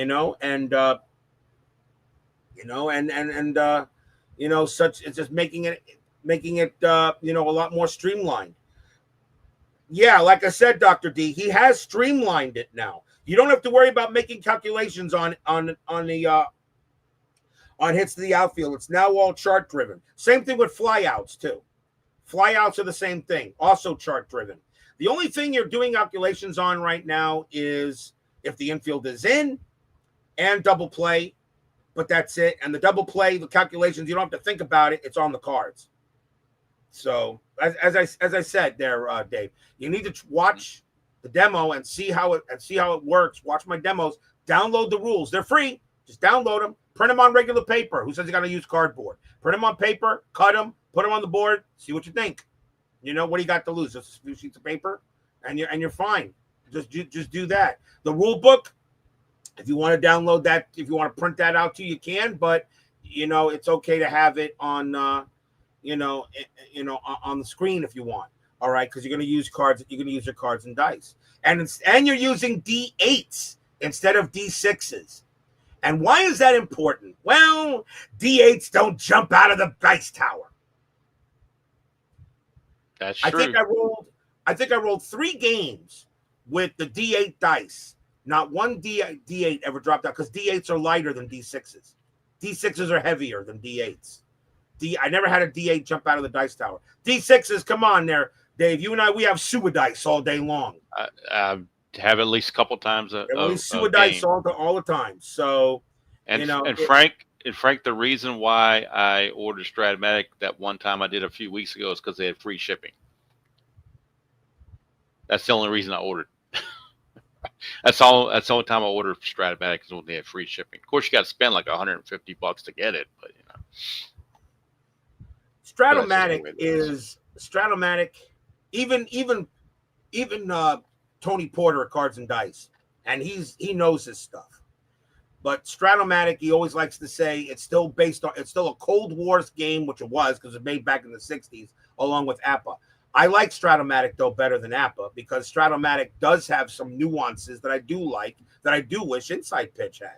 All right, for instance, I really don't care about the splits, but I love how the cards are set up where you have the lefty on one side and the righties on the other. I do like that. Okay, for Stratomatic. Stratomatic does flow very well, basic, advanced, and even super advanced. All right, there are a lot of things I like about Strat. It's a very well flowing game. It's old, but they've made some good revisions to it throughout its history. I like the remastered cards. I like Stratomatic. I like Stratomatic hockey. I like the hockey game. I love Hockey Bones too, but I like Stratomatic hockey. All right. Stratomatic I would take over APA because APA I can't just roll and then check the chart here and say, oh, what happened here? 32 ground out. I can't do that. At least Stratomatic, your results are on the cards. All right, yeah, and the pictures are absent. The picture is almost so non-existent in APA a lot of times. Correct. Stratomatic. Okay, the results are on the cards. Inside Pitch, the results are on the cards. Now, the one thing about Inside Pitch Inside Pitch's charts do not. There's only 2 charts that resolve a play in Inside Pitch, and that is the bunt charts. The bunt charts is the only charts in Inside Pitch that resolve the play. When you roll, check the chart, done. Inside Pitch, if it's not a bunt, the card is telling you what the play is. You may have to check the chart to see what happens in doing a base running, but that's it. The chart only tells you what at least in old Inside Pitch it does. New Inside Pitch, advanced, doesn't. You just roll the dice and see what you get. Dice decide everything in Inside Pitch. Charts do not, except for bunt, and that's all. And I was thinking maybe what he would do with the bunt chart. I have no problem with the bunt chart. I think the bunts are fine. Not everybody bunts. I think the new hit and run is nice. It's also possible now that if you do a hit and run and the batter has a special symbol in his matrix, that if it's a hit and run and he does roll under a certain number, it's an automatic base hit. So now you're not, but that's if it's a hit and run, okay, depending how good the batter was with hitting and runs. Not every batter was good with hit and runs. All right. Now, in their new ratings, it's no longer 1 to 5 defensive ratings, right? Now, It go up. 1 to 7. It's now 1 to 7. 1 to 7. 1 to 7 is the ratings now. Error ratings are still 1 to 20, but now home teams on a range play, an 8 is always a successful range play. He kind of gave a little home field advantage, okay, to the home team. So if you have a player that is a 7 range in the outfield and he's at home and a range play is coming to him, it's going to be automatically caught. But if you have a guy that's a range of 1 and you roll an 8 and he's at home, he makes the play. Now that's optional too. You don't have to Yeah. use that. You don't have to use that, but that does give the home team a little help there, because you think the home team is usually going to have a little bit more with the fans behind them and all that. You kind of think home field advantage does matter a little bit. That is his home field advantage to the home team. On an 8, if it's a range play, the player makes the play no matter what, even if he's a 1. So that means Wheels Luzinski could make range plays all the time, like he did on my Mets in the 1976 playoffs. I don't know if you were. I still have nightmares on that. I don't know if you were in one of my streams when I was showing this before, but and it's kind of hard for me to show it here, but I did make a beta version of Stratomatic rare plays. I did see that. Show on the screen here. I did see that. Background is getting in the way. What made you do that?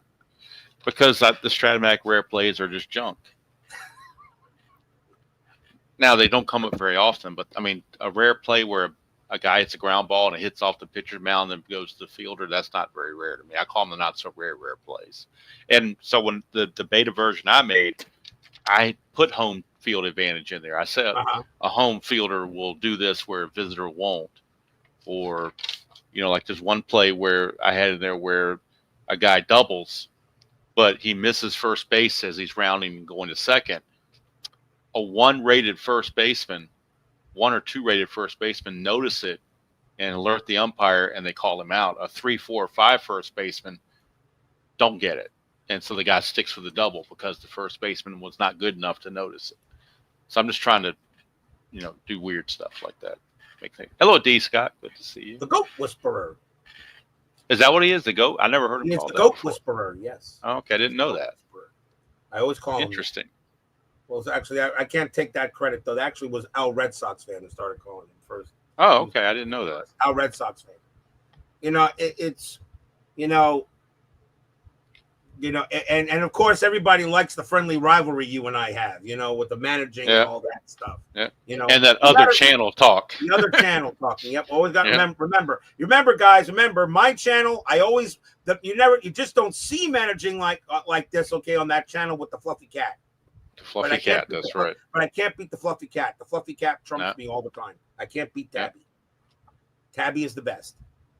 But it's amazing how we've done this hobby.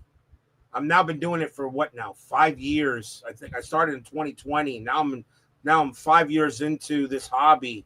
All right. I'm now in the later part of my 1999 replay for Inside Pitch. Only got a month and a half left of it before I start the postseason on that soon.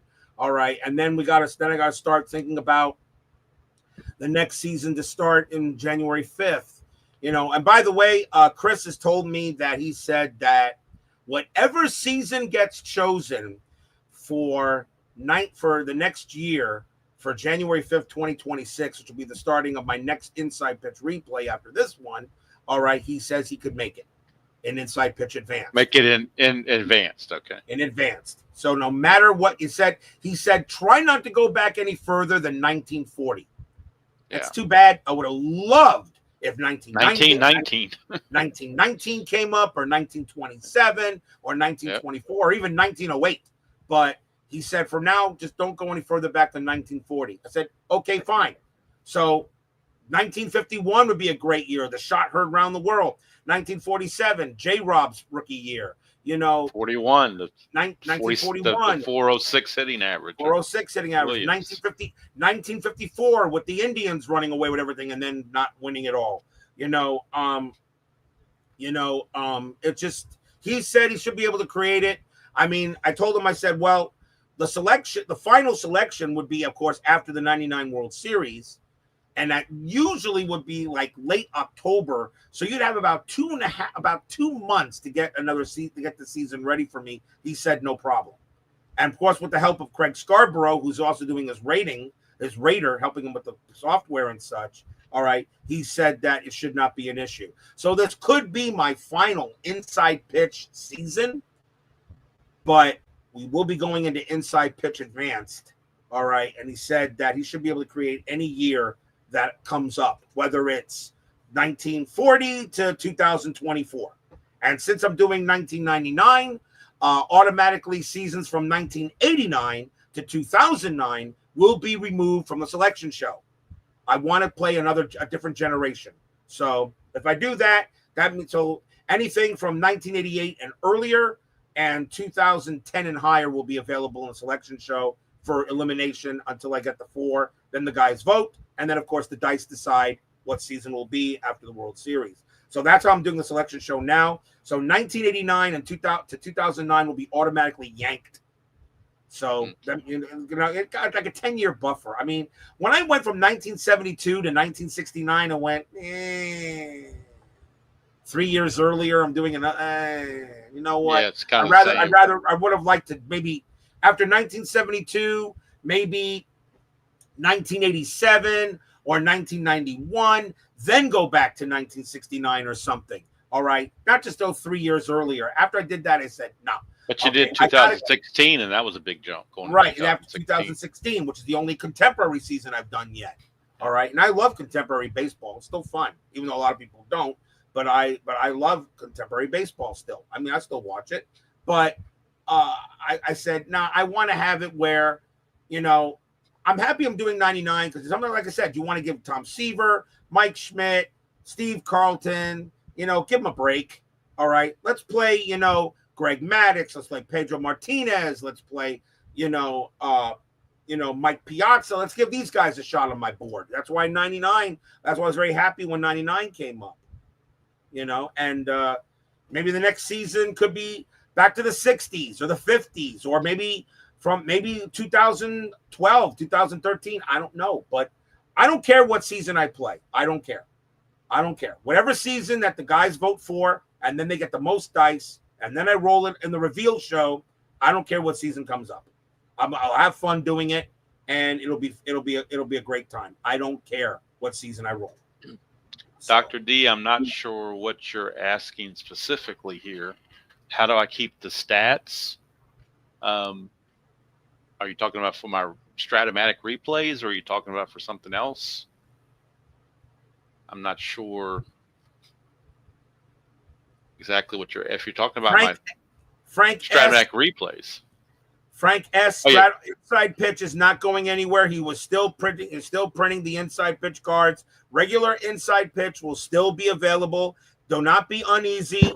2003 and 2006 are the only 2 seasons left that are the 2 holes in his inventory. They are going to be out in September, and then you're going to have completely 1956 to 2024. He will do 2025 in inside pitch, and he will do seasons even earlier than that. Frank S. Inside pitch regular classic is not going away.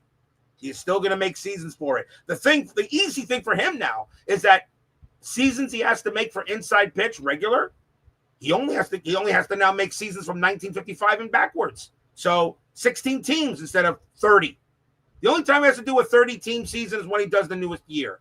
Other than that, 1955, he's only doing 16 teams. 54, he should be able to make those seasons quickly because he's only doing 16 teams, okay, from 1955 and backwards, because that's all the league had back then, because it didn't expand until 1961. But but still, no, Frank S. It's not going anywhere.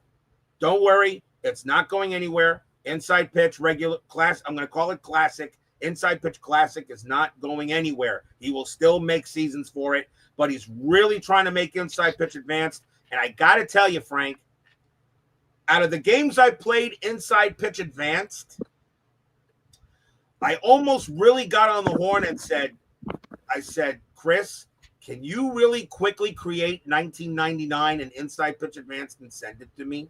I almost said that, but because after you play inside pitch advanced, you're going to find it kind of difficult to go back to the classic inside pitch.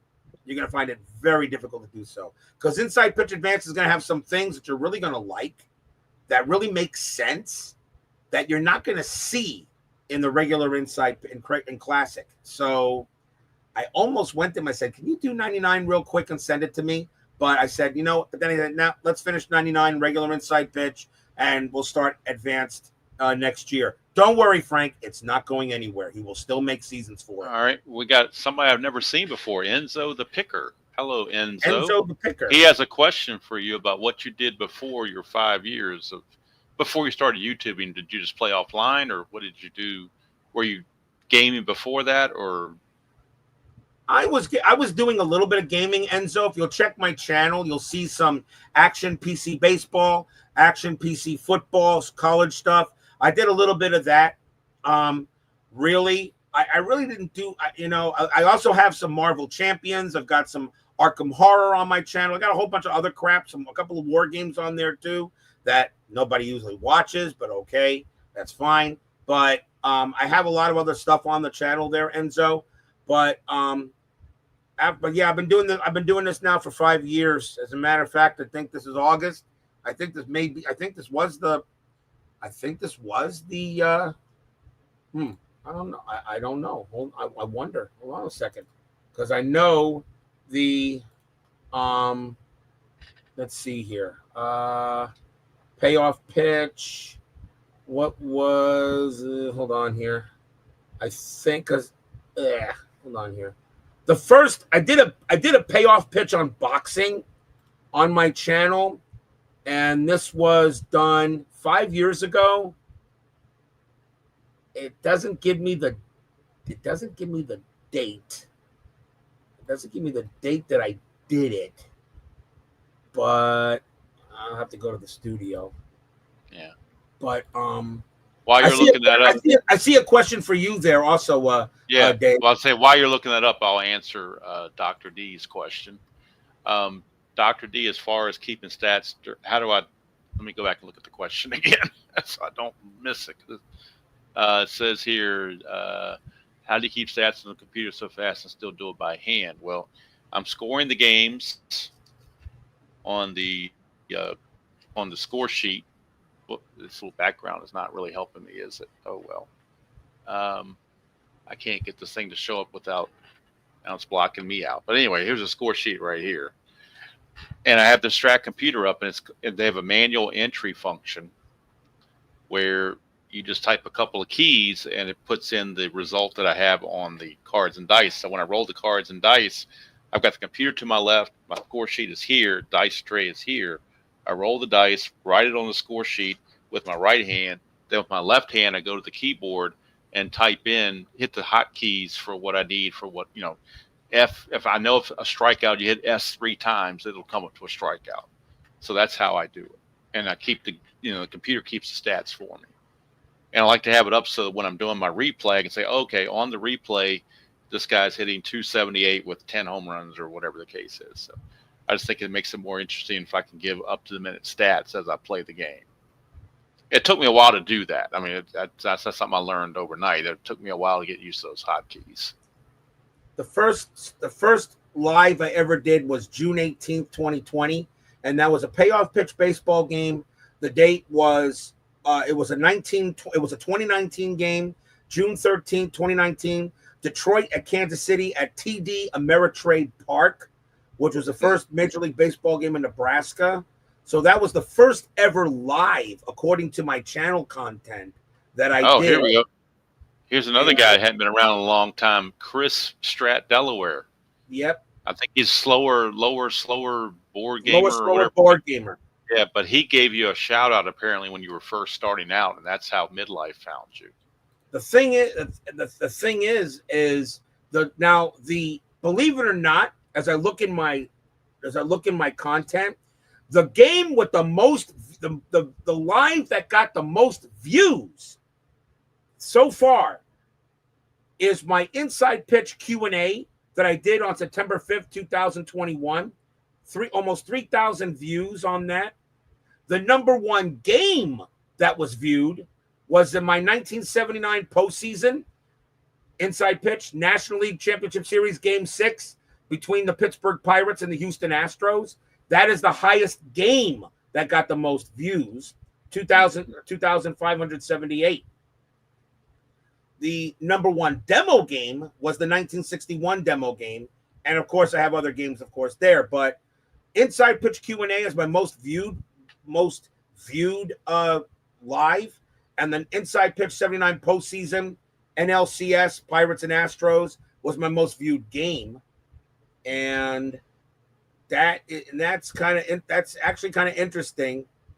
That's kind of interesting that got that's my highest rank. That's my highest ranked game, and that's funny. That's actually very funny. But what I also do, guys, is that if you guys want to go ahead and watch one of my replays, I put everything in a playlist. So if you want to watch my 1985 play or replay, I do a playlist that's in order. So you can just click on the playlist and watch every game if you want to. All right, back in the older days. All right, but also I always make sure the team name is in the title. So if anybody wants to watch a certain team only, just put the team name in the search bar, and you'll get only the games where that team was played, no matter what year I did it in. 61, 69, 72, 76, and so on. So you'll get to watch that. I made it to a point where my channel should be kind of user-friendly. And now that I got 1,000, subs, I want to, if I can real quick, I want to give out some thanks. First of all, since David Baseball Demos is in front of me, I want to say thank you to you. You are one of the inspirations of me doing this thing because of the games you played, because of Inside Pitch, because of Payoff Pitch, because of Stratomatic. You are one of the inspirations I have, okay, that made me decide to go ahead and do this.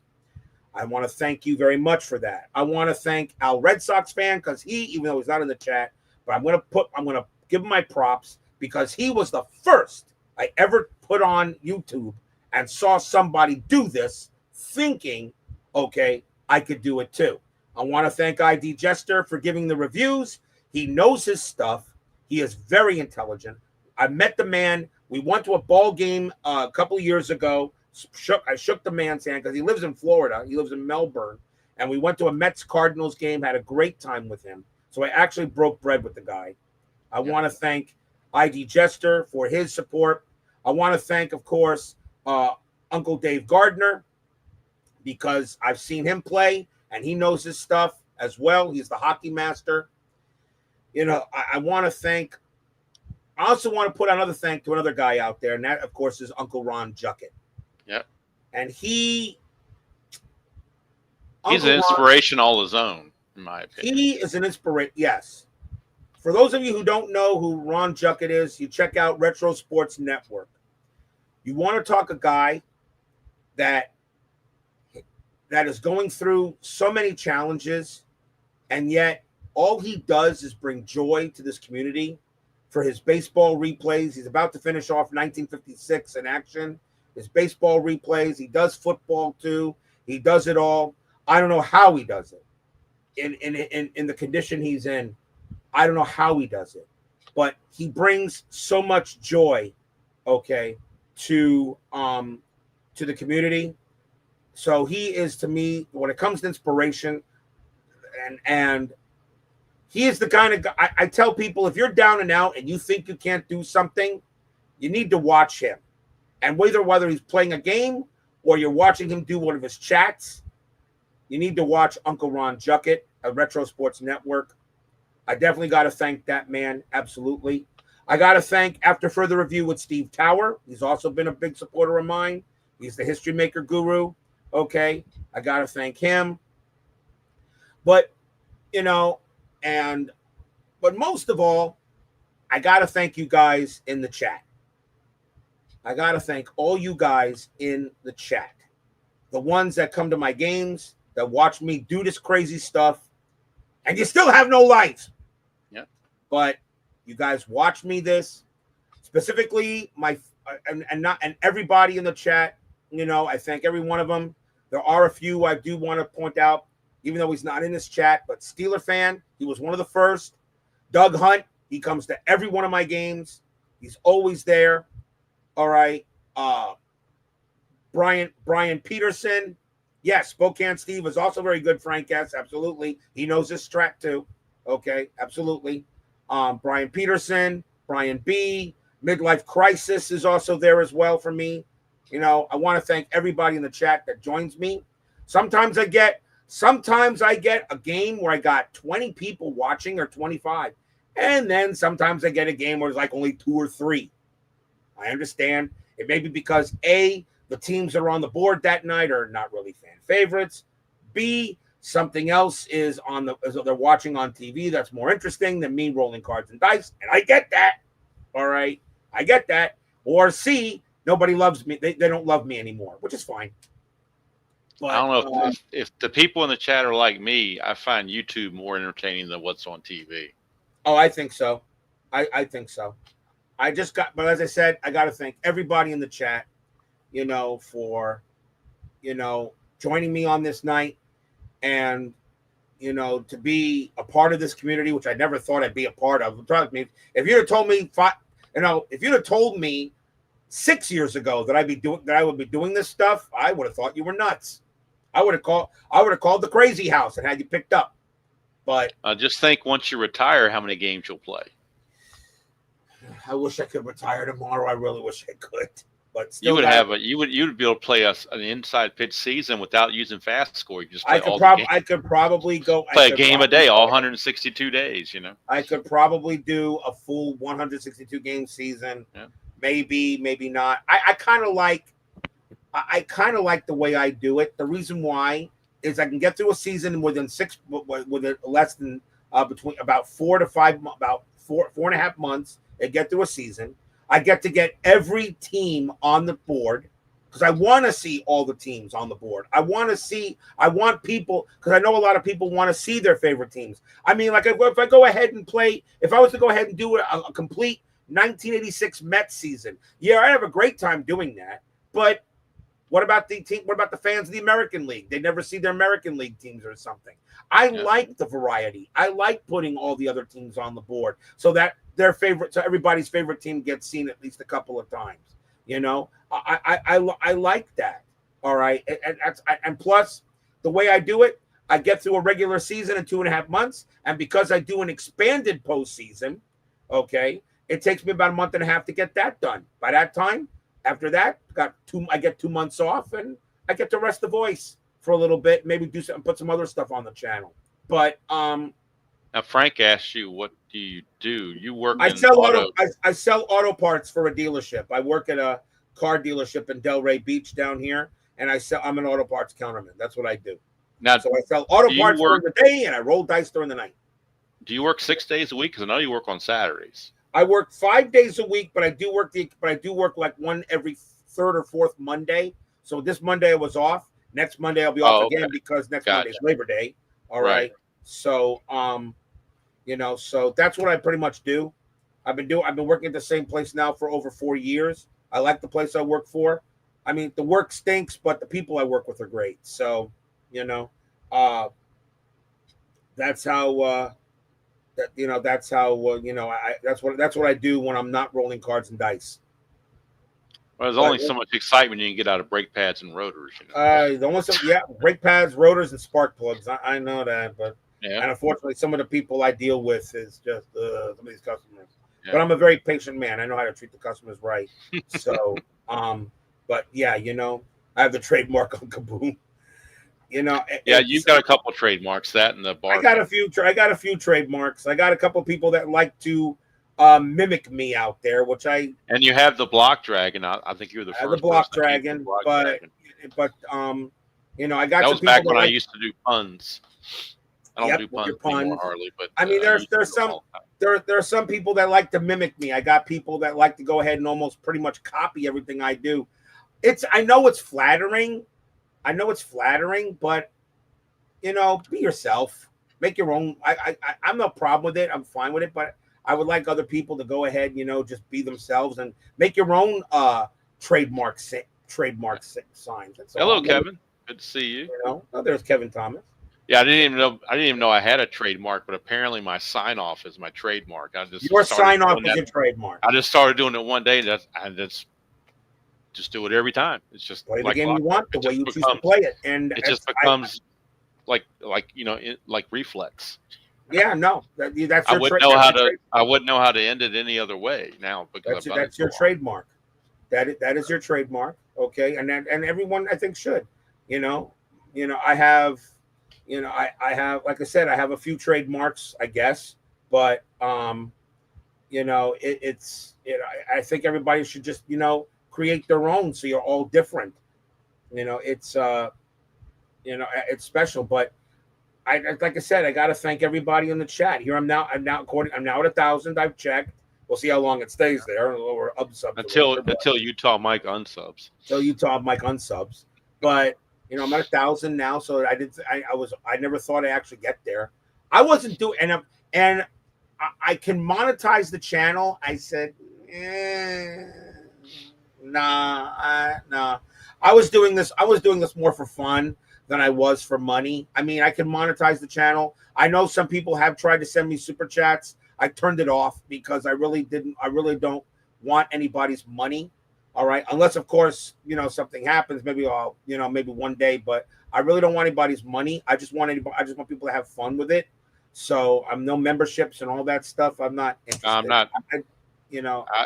I've never done any kind of thing like a membership or what is the other? Patreon is another one. I don't know anything about Patreon. That kind of thing. I mean, I could probably create a membership thing, because now that I'm 1,000, I know YouTube's going to get with me and say, hey, look, you can do this. Oh, believe me, you get bombarded with that stuff, because you get bombarded with that and go, nah, this is all for fun. All right, I'm not doing this for cash. I wish I was, in a way. But well, no, I'm not. If you were doing it for cash, you'd be disappointed, because you don't. I would be disappointed. I know. I'd be making nothing. I know. I'd be making a dollar.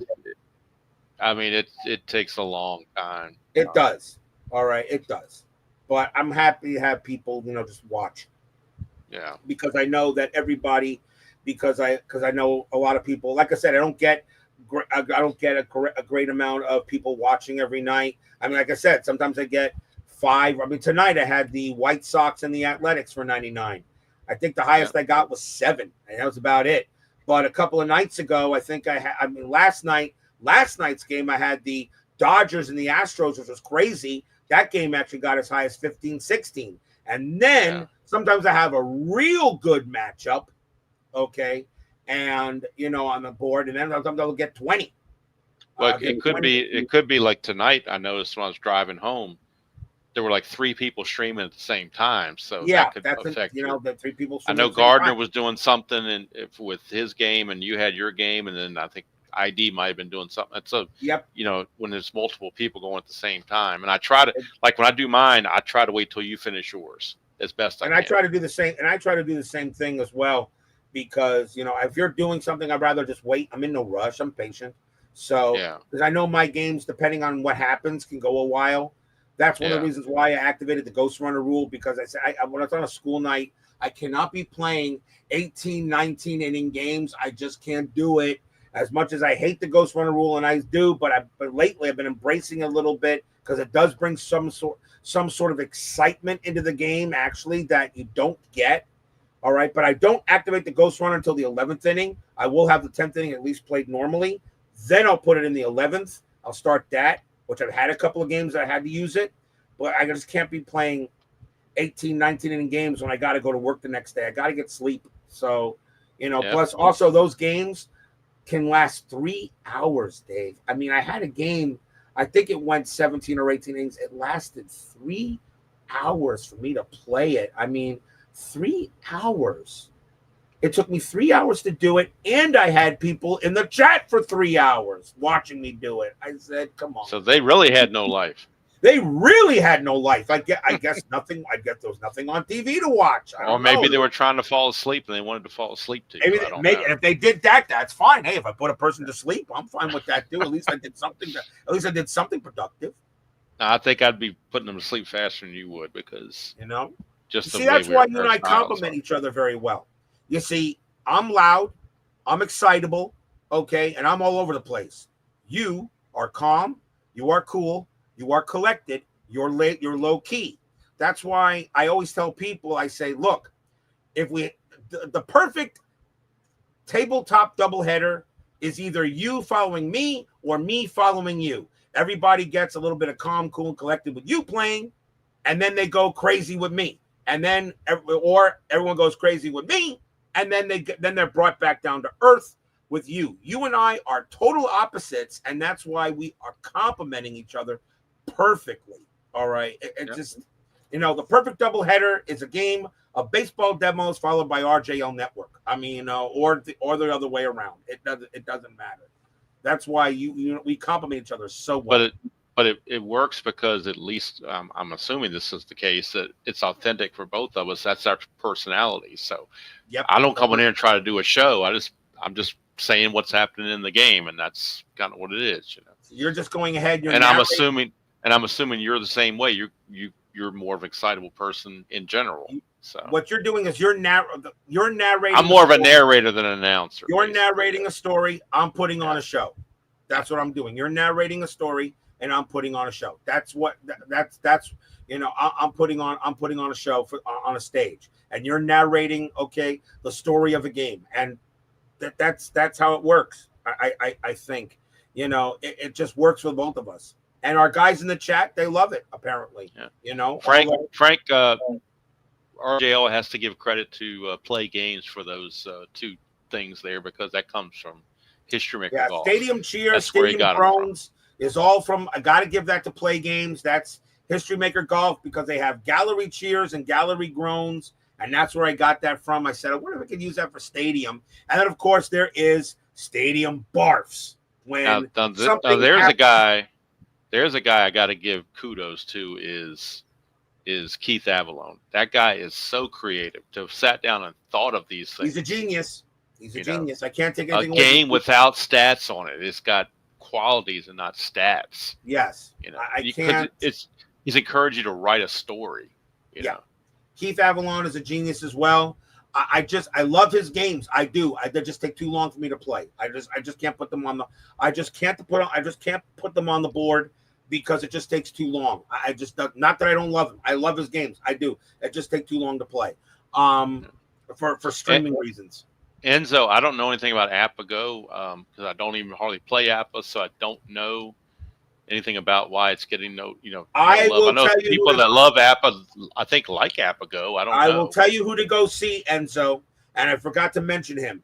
Beatles Eternally. Oh yeah, definitely. Forgot to mention my boy, Mr. Deadball. All right, Mr. Deadball. If you want to know anything about Apago, go talk to him. He is another Appa expert. Although he doesn't do cards and dice, he does the computer, but he does know Appa the Appa baseball for Windows. He's also out of the park. He knows out of the park. He knows out of the park. He does, of course, Action PC Baseball as well. PC as well. Yep. Check out Beatles Eternally. He's another friend of mine. I like him. I love him to death. All right. And Robert and I both have a thing when we go into Beatles chats. We have to give a Beatles song. Either a Beatles song, or a song that has anything to do with the Fab Four. Yeah, so a John Lennon single song or Paul McCartney Wings, anything. Yeah. I even went ahead and told them, hey, look, I said Nobody Does It Better by Carly Simon. And I told him, I said, why does that count? Because Nobody Does It Better is the theme song to The Spy Who Loved Me, my favorite James Bond movie, by the way. Yep. And starring in The Spy Who Loved Me is Barbara Bach, beautiful lady, and she is married to Ringo Starr. Are they still married? Yes. Oh, yes. They are. Yes, they are. And by the way, she still looks gorgeous. I remember that woman from the 70s. That woman doesn't age. So always mentions something has to do with the Fab Four. And as long as there's some connection to. As long as there is some connection. Oh, is Beatles on right now? He's on right now, right? Yeah, I we're think invading Beatles turf because Beatles is a late night guy. On. So, he's like Johnny Carson. He doesn't come out till about 12 o'clock. So if you want, you can let Beatles know that we just mentioned them over here in this chat. To let them know. So let them know that we did that if you wish. But if you go check them there, Enzo, mention a Beatles song or a song from Paul McCartney, whatever, or anything. If you want to mention a song you can also mention a Prince song, okay? And the reason why Prince, because Prince sung with the Traveling Wilburys. And who was part of the Traveling Wilburys? George Harrison. Yep, there you go. So, that counts too. So anything that has to do with the Beatles in any shape or form, that'll count. Although he doesn't like the song Ebony, Say, Say, Say. He doesn't like that song. Michael Jackson, no. He doesn't like Michael. Well, see, I mention that all the time when I'm playing Ron Say in my replays. Yeah, I always call him Ron Say, Say, Say. I said, say, that counts. And he said, no, Robert, that doesn't count because I don't like Michael Jackson for some reason. I Oh, think okay. I Michael and didn't Paul know that. McCartney had an issue with that or something. I have no idea. Oh, okay.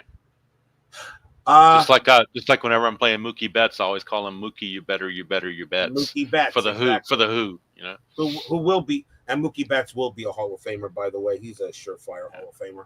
Yeah. That's what somebody said about Harold Baines a few years ago. Speaking, oh boy, somebody's his ears were burning. Yeah, somebody's ears were burning.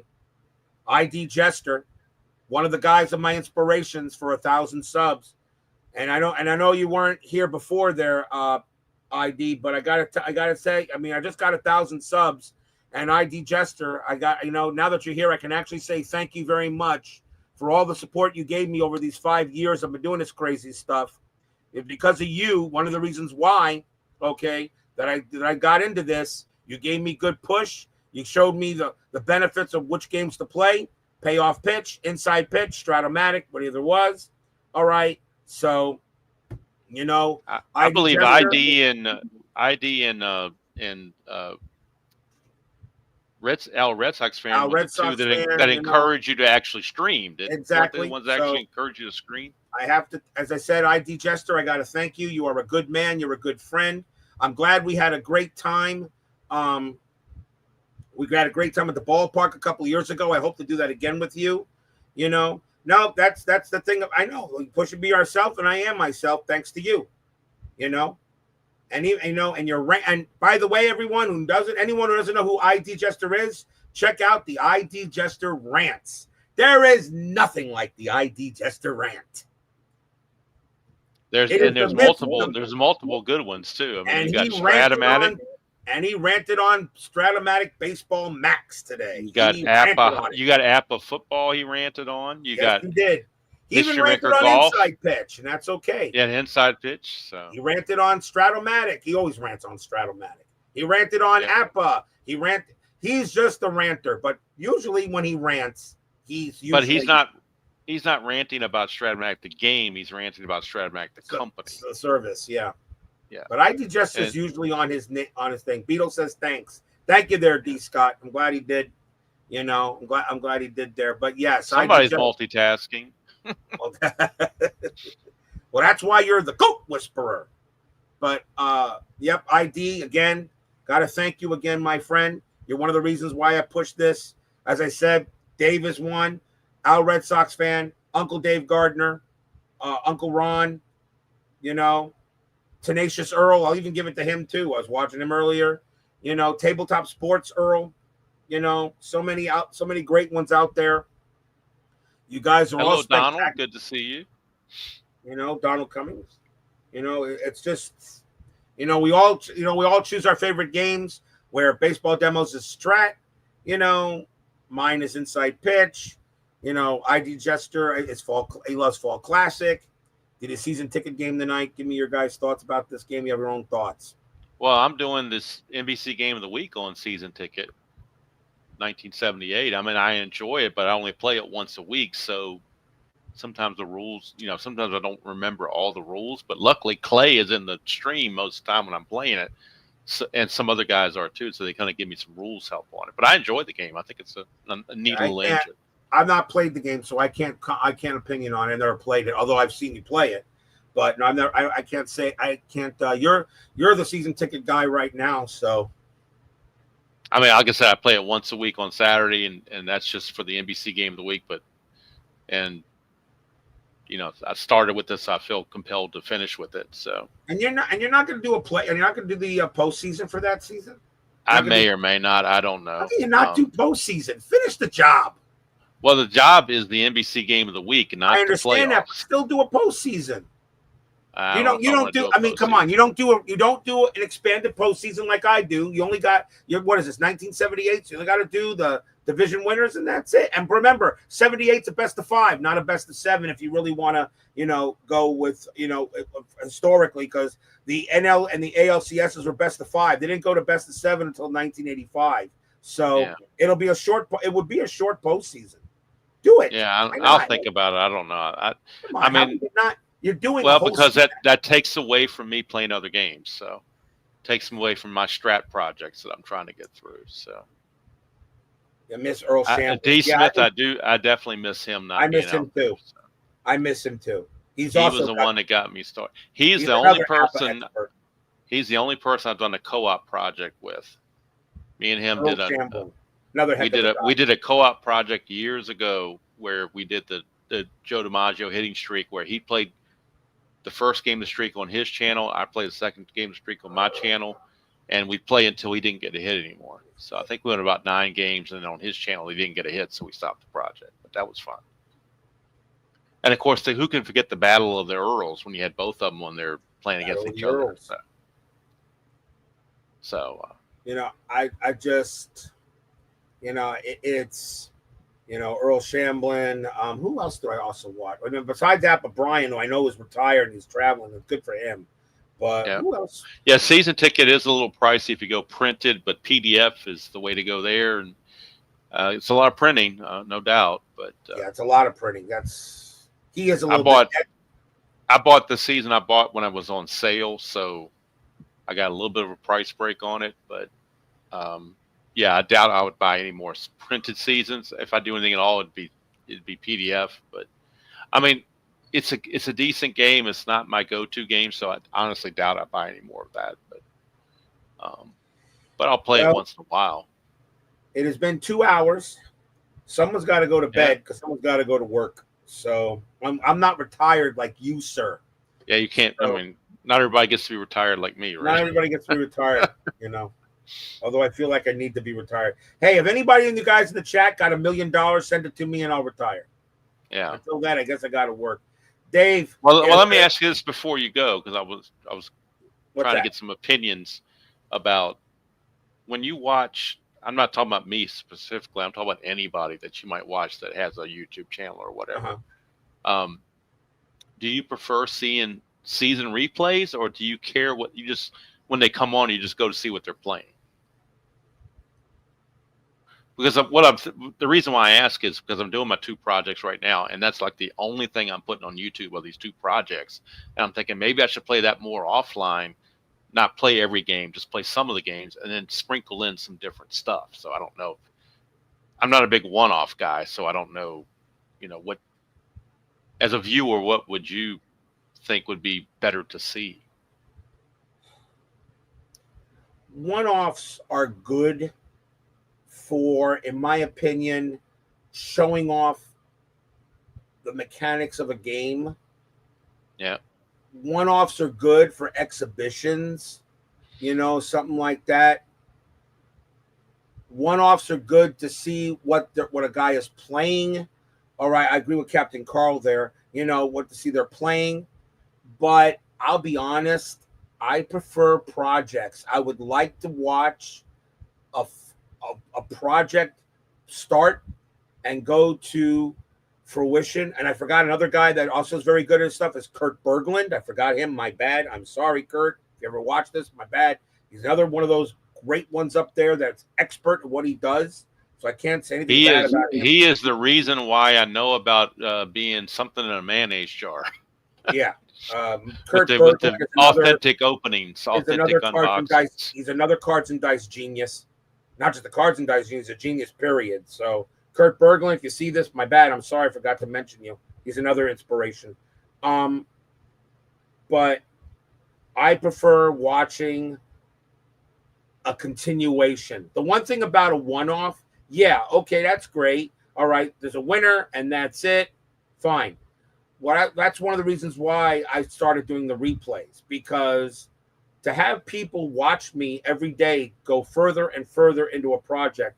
I mean, I got so many people that say, Robert, we're so happy you do a complete season, including postseasons, all right, because we actually watch from start to finish how a team does from here to here to here to here, and how they win the championship if they do or not. You know, now D. Smith mentioned tournaments. Tournaments are good. I mean, tournaments, however, be fine. I've done a couple of tournaments. I did a 1919 one and gone, in Fall Classic, and I've done other one and gones too. All right, tournaments are great. I like tournaments; they're fun as well. I like to see projects. If I'm going to go see a guy playing just one game of something, all right, I might have my interest, but I may not hold it for long because okay, he did that. I liked it. Now he may put something else on there that I may not be interested at all. Everyone at least knows if I'm playing inside pitch, the only thing that's on my tabletop right now is inside pitch. All right. Like when I did, I will when I get to the off season is when I'll do some Stratomatic hockey or some hockey bones, Marvel Champions, other stuff I may throw on the channel for one offs here and there.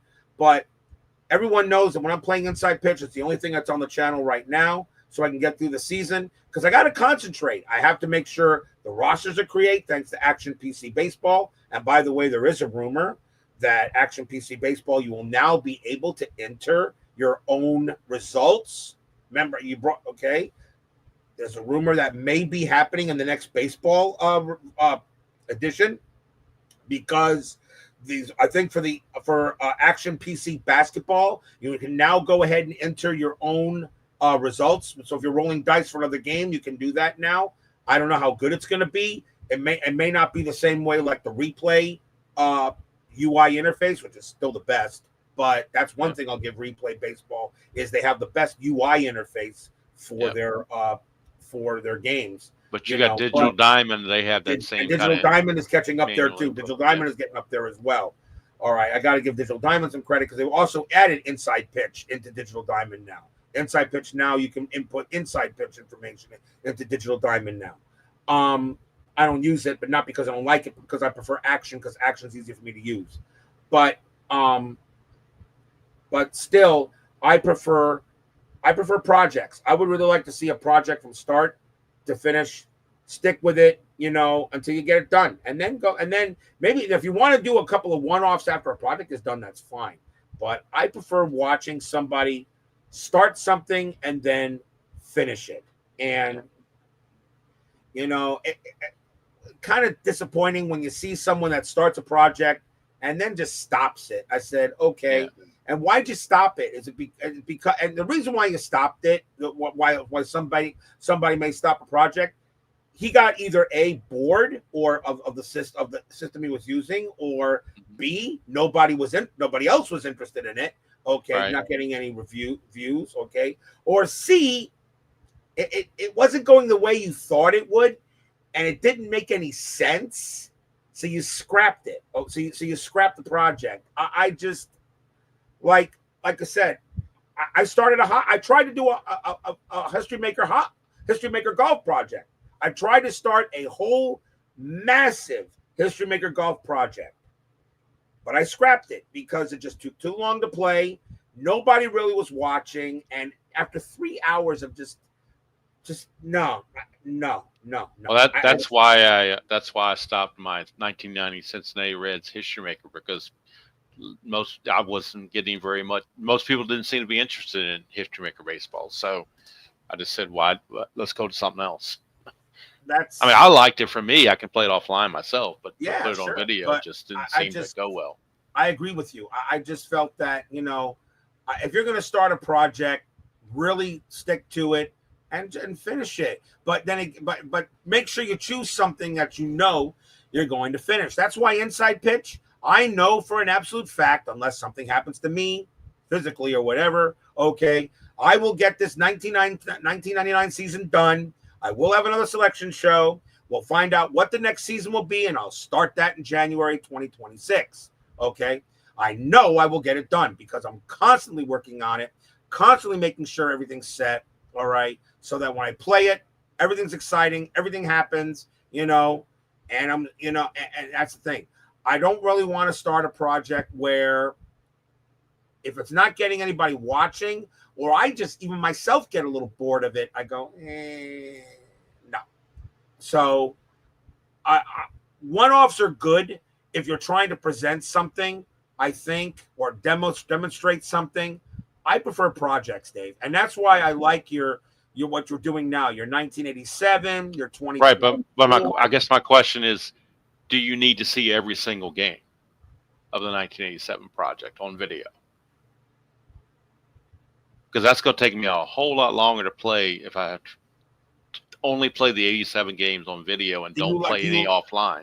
What are you having more fun with right now? The 2024 Demolition League or the 1987 season you're doing?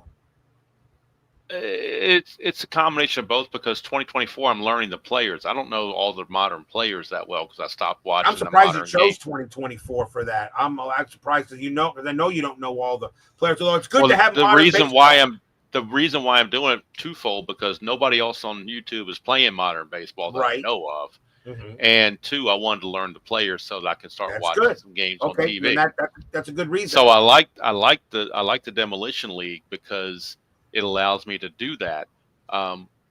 Unfortunately, it's only 10 teams, so the other 20-something teams, I don't know anything about them. But like on 1987, if I'm playing every single game, it's going to take me like 2 years to get this project done. But if I play every single game, if I play like 1 or 2 games on video and play the rest of the schedule offline, and just show this, here's what the score sheets look like when I'm finished, then I can get it done quicker, because nobody wants to see me sit there and stream 5 times a day. So the only way I'll be able to play 4 or 5 games a day is to play some of them offline. But I didn't know if that made a difference to people or not seeing every single game. Let me ask you this question. Do you have a date? A date for what? No, I mean, do you have? I mean, here you are saying it's going to take me a couple of years to go ahead, and to do it. So what's your rush? Yeah. Well, it's not a rush. It's just that if I'd play every single game, it's just going to take me personally, I would say I'd play every single game. Well, I play every single game, but I'm talking about playing on video is what I'm saying. I do play every single game. But it's just going to take so long. Now, Frank S. here has a good thing. Or you can do what I do. Look at the day's schedule. Choose to think the best game of that day that you want to play. Well, that's what I did. That's what I've done. That's what I did this morning. I took the best game from the day, and I played it this morning on Stratomatic. I played Texas and Chicago. Okay. Because I like Charlie Huff, and it was a Charlie Huff start. All right. So okay, I'm gonna do. And the other pitching matchups just didn't do anything for me. They were all like meh pitching matchups. Okay. So I played that this morning, and I did go ahead and there was another game. I've got the score sheet here for the same date. I've got 2 other games I chose. The Yankees and the A's, and the Red Sox and the Kansas City, because of the reason of Kansas City is because of ID's favorite guy, Gubaza, is starting. Okay.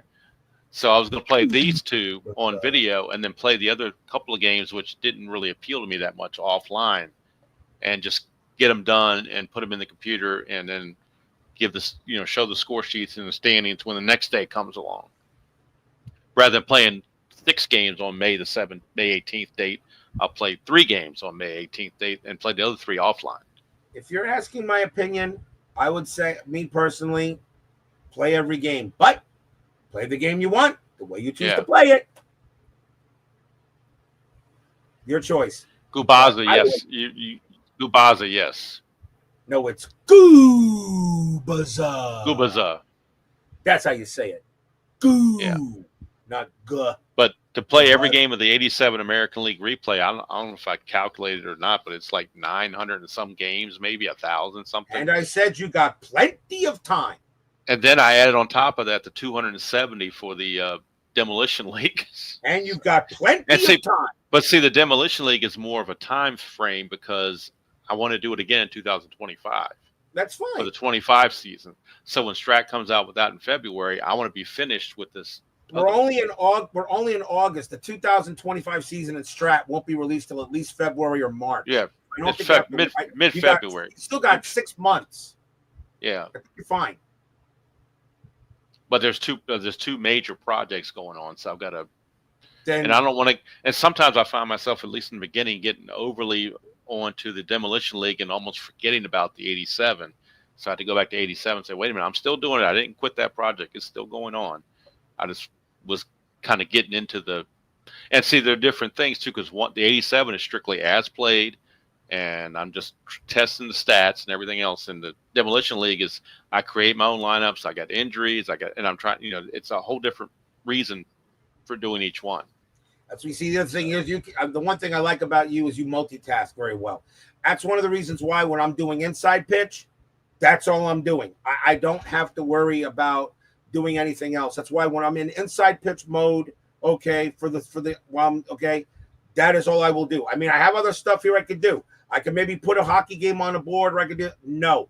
When I'm in the middle of an inside pitch season, that is all I will do. I will not do anything else. I don't multitask as well as you do. And besides Easter Project, every Saturday I got the NBC Game of the Week and season tickets, so it's a different thing. So that's another Saturday morning.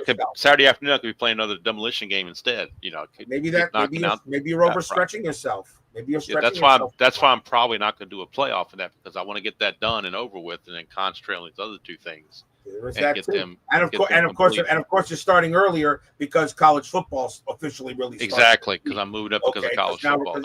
I'll be honest, I'm going to be watching college football now. Exactly. I work, and I work, but I have my phone with me, so I'll throw a college football game on. That kills time easily before I leave. So, well, that's why I'm going to bump it up, not this Saturday, but next Saturday to 11 o'clock, and then I can get done by 12 or 12:15ish. Because the big games usually don't start till at least 12:15. Even though they say 12, but by the time they do the intro, it'll be about 12:15. It really stinks that Texas and Ohio State's going to be at 12 o'clock and it's on Fox, and I won't be able to watch the game because unfortunately I can't get Fox at the work.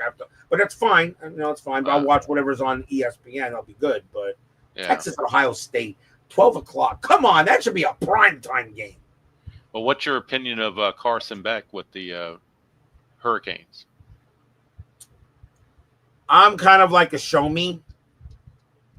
I know Carson. First of all, Carson Beck, all right, has done so well as far as I know. It's camp. He did pretty well.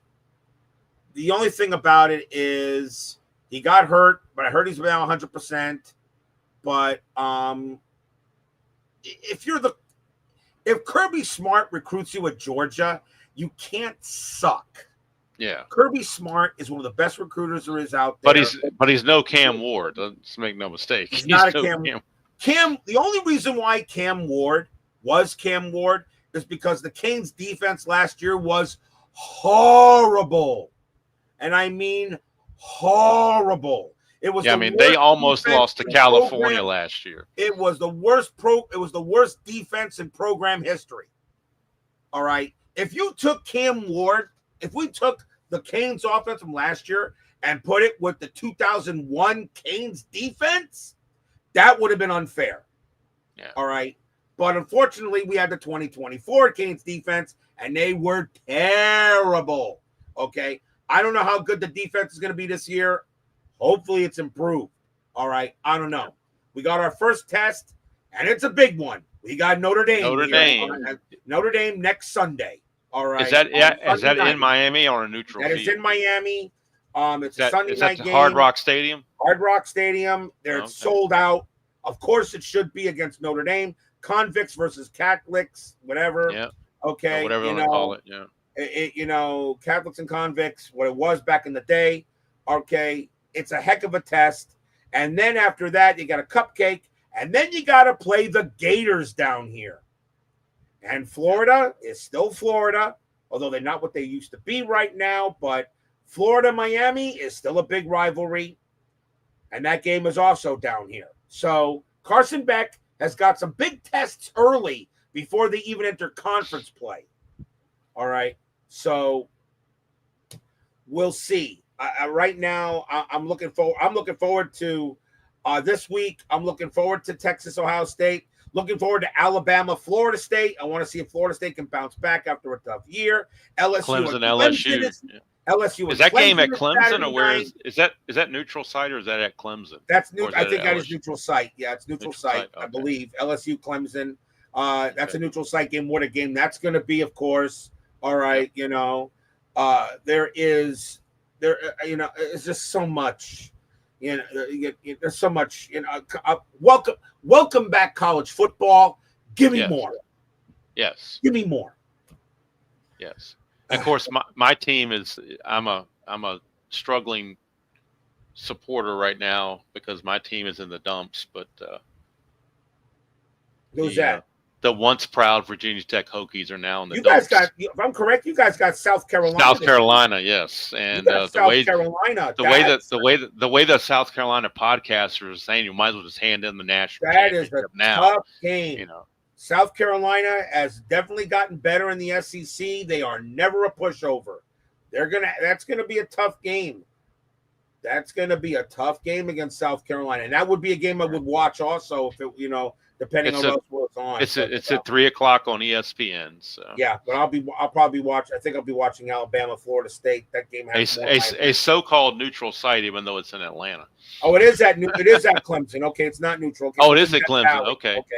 Well, right, both of them have Death Valleys. That place is going to be crazy. Opening day against LSU at the Death Valley. Oh my God! But I do want to watch that. I do want to watch that Virginia Tech South Carolina game because I have not seen Lenore Sanders play a game in real time. I've seen highlights, but I've never seen him actually play a game. So I want to see him play. College football. You watch a college football game and a pro football game. And there's so much different atmosphere in a college game compared to pro. Well, what the hell is the kickoff in the NFL? What kind of crap is that? I have no idea. I hope college doesn't go to that. No, they're not. They're sticking with the regular playoff, or at least for now they are. I don't think college is going to switch. I don't think they're going to do that. I don't think they're going to do that. But they're just. I mean, there's just nothing like. I mean, the atmosphere and everything. The bands, the whole 9 yards, And I know ID Jester's looking forward to seeing Texas beat Ohio State on 12 o'clock. Isn't that right, Jester? I know you're rooting for Texas, right? Right? Yeah, he's got to be. Jester, I know it's Texas, right? I know you're rooting for Arch Manning at the shoe, right? I know you're rooting for Texas. Yep. Although I guess he got bragging rights. Didn't Ohio State win the national championship last year? He's going to give me the block dragon here in a minute. He would give me the block dragon for that. Could be. I got to go to bed. Yep. Well, I certainly appreciate you coming on because I wasn't sure what I was going to do here, but I was just going to, huh? See, I just it's a good night, fellas. Nonsense. Talking nonsense. We're talking nonsense. Well, maybe we're getting punchy. Who knows? We're getting punchy. That's what happens when you got to go to bed. I just didn't feel like playing a game, so I said, let me just come on here and just see what's going on and chit chat and see if anybody wants to ask me questions or do anything. And then you popped on, so okay. It was an honor. We got your 1,000, so you're good to go. Yep, I'm a 1,000. It was an honor to be with you. It was an honor to be with everybody in the chat. It was an honor to thank everyone for doing what I wanted to do. I may do my own stream for the 1,000K. So my own, but thank you. You said when you got to 1,000, you do a state of the channel. I'm going to do I'll do a state of the network address for myself. Yeah. I will. So, guys, you guys are awesome. And if I don't go to bed here, I'm going to be dead when I go to work. So, until then, guys, stay safe, stay healthy, stay smart, stay strong. Yep. I will be streaming, of course, tomorrow night for Inside Pitch. We'll catch you then. Yep. And until next time, enjoy playing whatever game you choose to play, however you choose to play it. And we will both see you down the road. Good night, everybody.